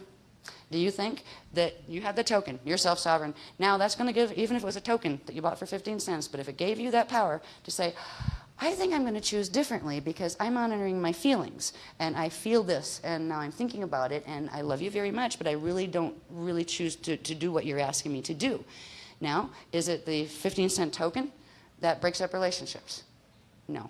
So the answer to that one is no, and I think it's important because there's a lot of people, one of the things that most people do not see when they're going through this stuff, and we try not to talk about it too much because we don't like to talk too much about the issues of everybody is influenced by invisible things on this planet.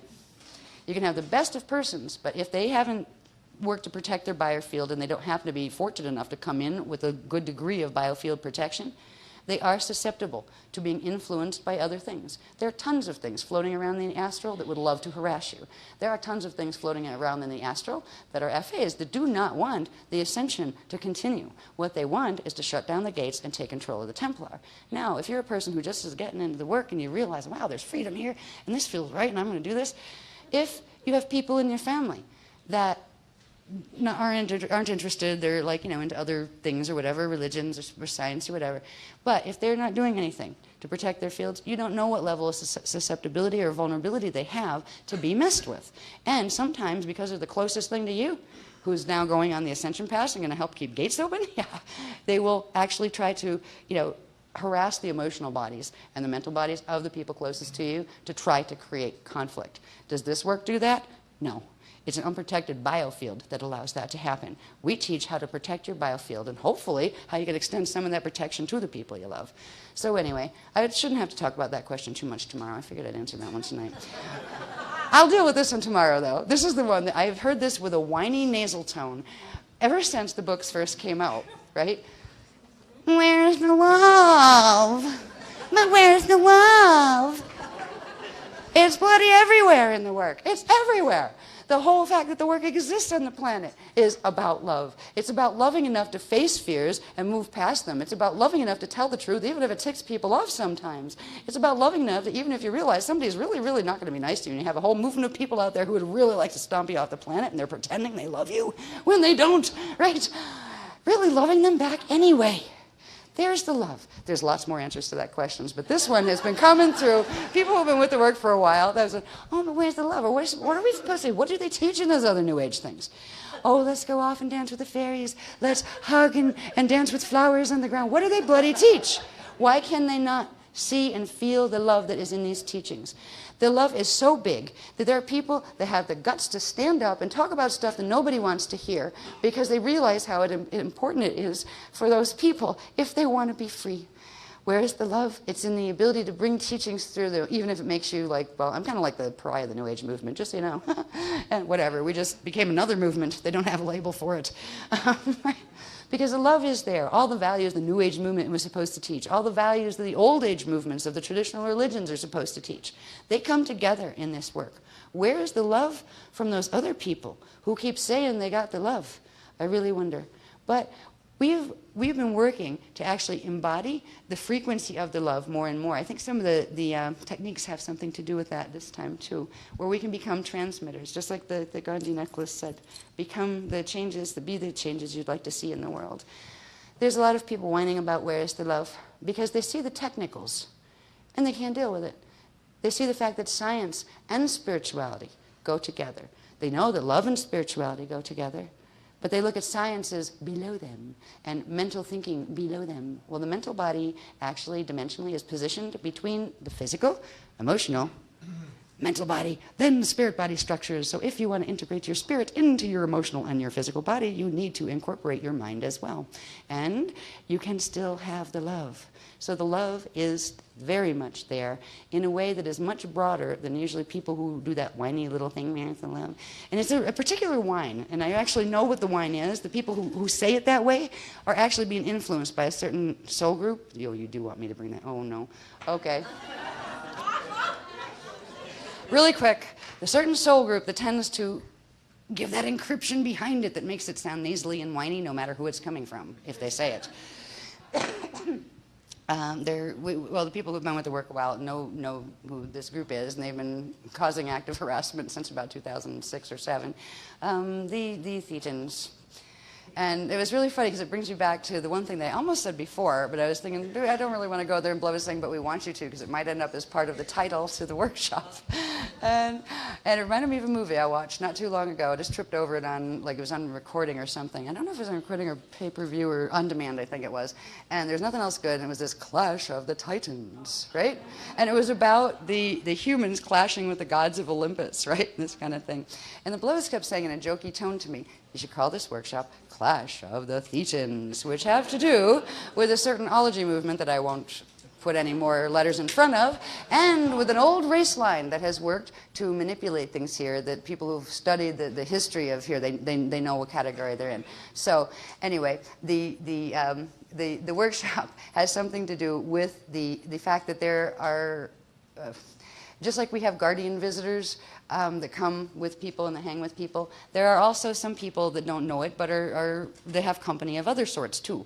So when we have a bunch of people that are new coming into the group, they're people that are not used to doing many techniques. Their level of biofield protection in themselves may be limited. So there's a bit of vulnerability. They may bring in riders, and there may be a bit of Thetan issues happening, because the Thetan groups were very, very not happy with the fact that as of this workshop, the activations that finished, that we started in the last one, actually give the full spectrum. I believe it's 6-dimensional protection on the MetNet freeze, and the purge is done. So they can't stop the biological immunity to the Metatronic fence activations that are taking place in the planetary grids progressively between now and 2012. So they'll probably talk about the Thetans. We're just kind of subtitling Clash of the Titans, Thetans, right?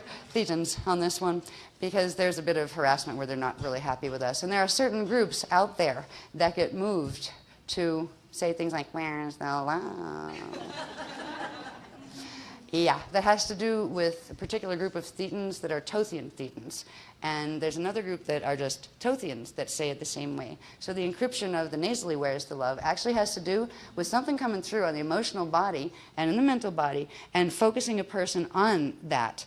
If you really ask them, like, it could be a perfectly normal person, but if they're getting moved to be an element of harassment, like to, and shoot the speaker mode or whatever, will get impulses, emotional impulses or mental impulses, to look at things a certain way, even though it has nothing to do with what is actually being done. That's been one of the battle cries of the Thetan and the Tothian groups, is the "Where is the love?" and it's here, and so are they, and we love them too, because we all came from the same place originally, and we are all going back to the same place eventually, which is God's source consciousness field. So we are taking the path of ascension. That is what these teachings are about.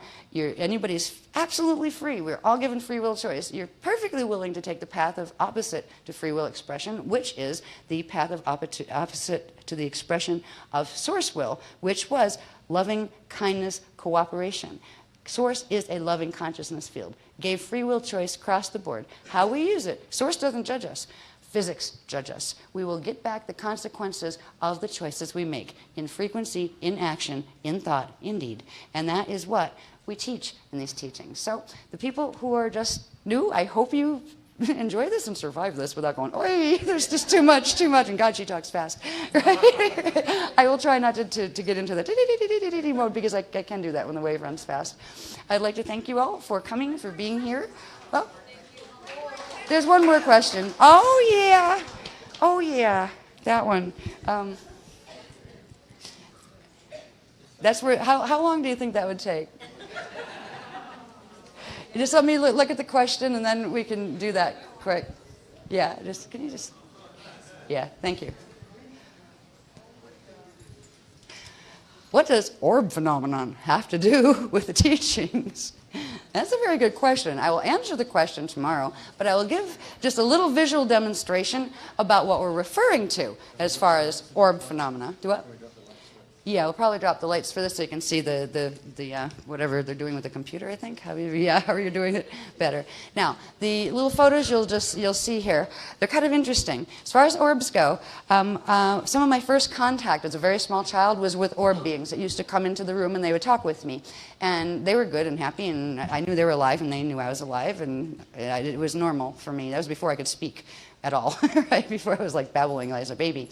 I had relationship with orb beings. That's how the guardians first contacted me when I was very, very young.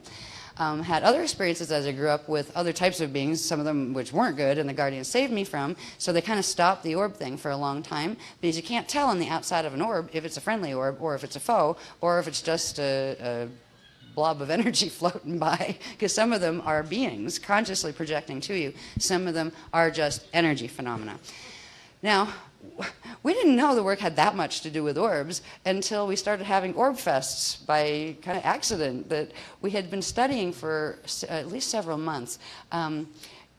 The stage of our own ascension bodies that are called it's a part of the anatomy that's called the Ajay hydroacoustic body, and that is part of, it goes with the spirit body and the light body and all the other layers of our anatomy structure. Now, with the hydroacoustic body, there's a certain point when the rest of the bodies get together and harmonized in the way, I'm just paraphrasing that really easy, get together and harmonize in a way where the atomic structure can begin its transfiguration cycle, where the atoms can transmute and then transfigure into light and then spirit, right? The Ajay hydroacoustic body activates and becomes what is called a Jade body. A Jade body is an orb body, where we literally turn ourselves into orbs of light and move ourselves back and forth and elsewhere. We can also do this before we can fully slide or transfigure in a glide, where you can literally pull a part of your consciousness and a part of your atomic imprint into an orb structure and use the orb body to travel. Now, we were taught how to do these things. We've been going into orb and that kind of stuff. Didn't even think about there's a lot of people that have had experiences with orbs and photos of orbs and all of that kind of thing for years in the New Age movement. Never really thought much about it. I knew that I had contact with orbs when I was, very young, but it was never like we were not orb hunters. Gotta find the orbs. No, we were just not into that. We were taught about what this orbing was about by actually learning about our anatomy and learning how this was a part of our ascension structure. And then they gave us this very interesting set of strange language words that was called the Elemental Orb Command Call. And I'm trying to remember that one. I don't use it a lot because they're there anyway. Yeah. I'm getting it in stereo and syncopation. It's the first syllable that I always... Oh no, we're going way too far. Anyway, the story of the orbs was they gave us this new little technique to use out on the beach, and the first one was at St. Kitts, where we went to the St. Kitts British Virgin Islands to do a certain site work at a gate site there. And we used the technique, which we will play with that tomorrow too, if you'd like. As I haven't remembered, I actually had, there's a lot of things I don't have memorized. I only have memorized the sequence that I use, like at night and in the morning, just to keep my fields where I need to, because I'm supposed to memorize so much other datum when it comes in to give these workshops. Anything else I can read from a book or like a songbook, I just keep it there because I honestly don't feel like I have any brain cells left when it comes to memory storage. So there's a lot of people in the group who have that extra memory storage because they're not trying to remember all the facts, and they actually have memorized some of these and they can use them and build quantum with them. Well, we were really surprised because in Kitts, when we first used them, it was like right around sunset, I think, we started it was a Chandra shield, which is a group geometric shield where we're running energy, and we used the new orb call, and had a nice time, a nice meditation. I think we had a journey that as part of that. And then people started just taking pictures when we got up, not because we asked them to bring cameras. Some people had brought their cameras, and they were noticing they were getting orbs in it. And it was like, oh, cool. So then we did another one a couple nights later, it might have been the next night, and used the orb call again. And again, more people brought their cameras this time because they realized people were getting photos of orbs. And I was thinking, oh, isn't that neat? Kind of like a little gift from the beloveds, like, a little bit of physical evidence. That's nice. Then we did one in Sarasota when we did the first Sarasota workshop, and that was, what date was that? 2009? April? April 2009? Yeah, April of 2009. And we called that one Orb Fest 3. We had Orb Fest 1 and 2, where what we got were a bunch of photographs. I didn't even take any at St. Kitts. I didn't have my camera with me, and I was too busy doing other stuff like running the meditations live and things. But other people, without being talked to about this or anything, were getting pictures of these orbs. People that never thought about worrying about getting pictures of orbs were like, whoa, look at this, I got orbs, got orbs. It was like, got orbs, right? So we started to collect an orb archive, a library of photos, for, with the names, or at least like an indication if they didn't want their full names on them, of who submitted what pictures. We'd only archive what pictures were taken at workshops. So so they were just pictures taken live there. It would reduce the chances of anybody faking stuff or photoshopping them or whatever. And they were only in context of the workshop, the group workshops that we were doing. And we started just collecting them. And we've gotten lots. I don't know how many are in there at this point. What? Okay, we start now? Okay.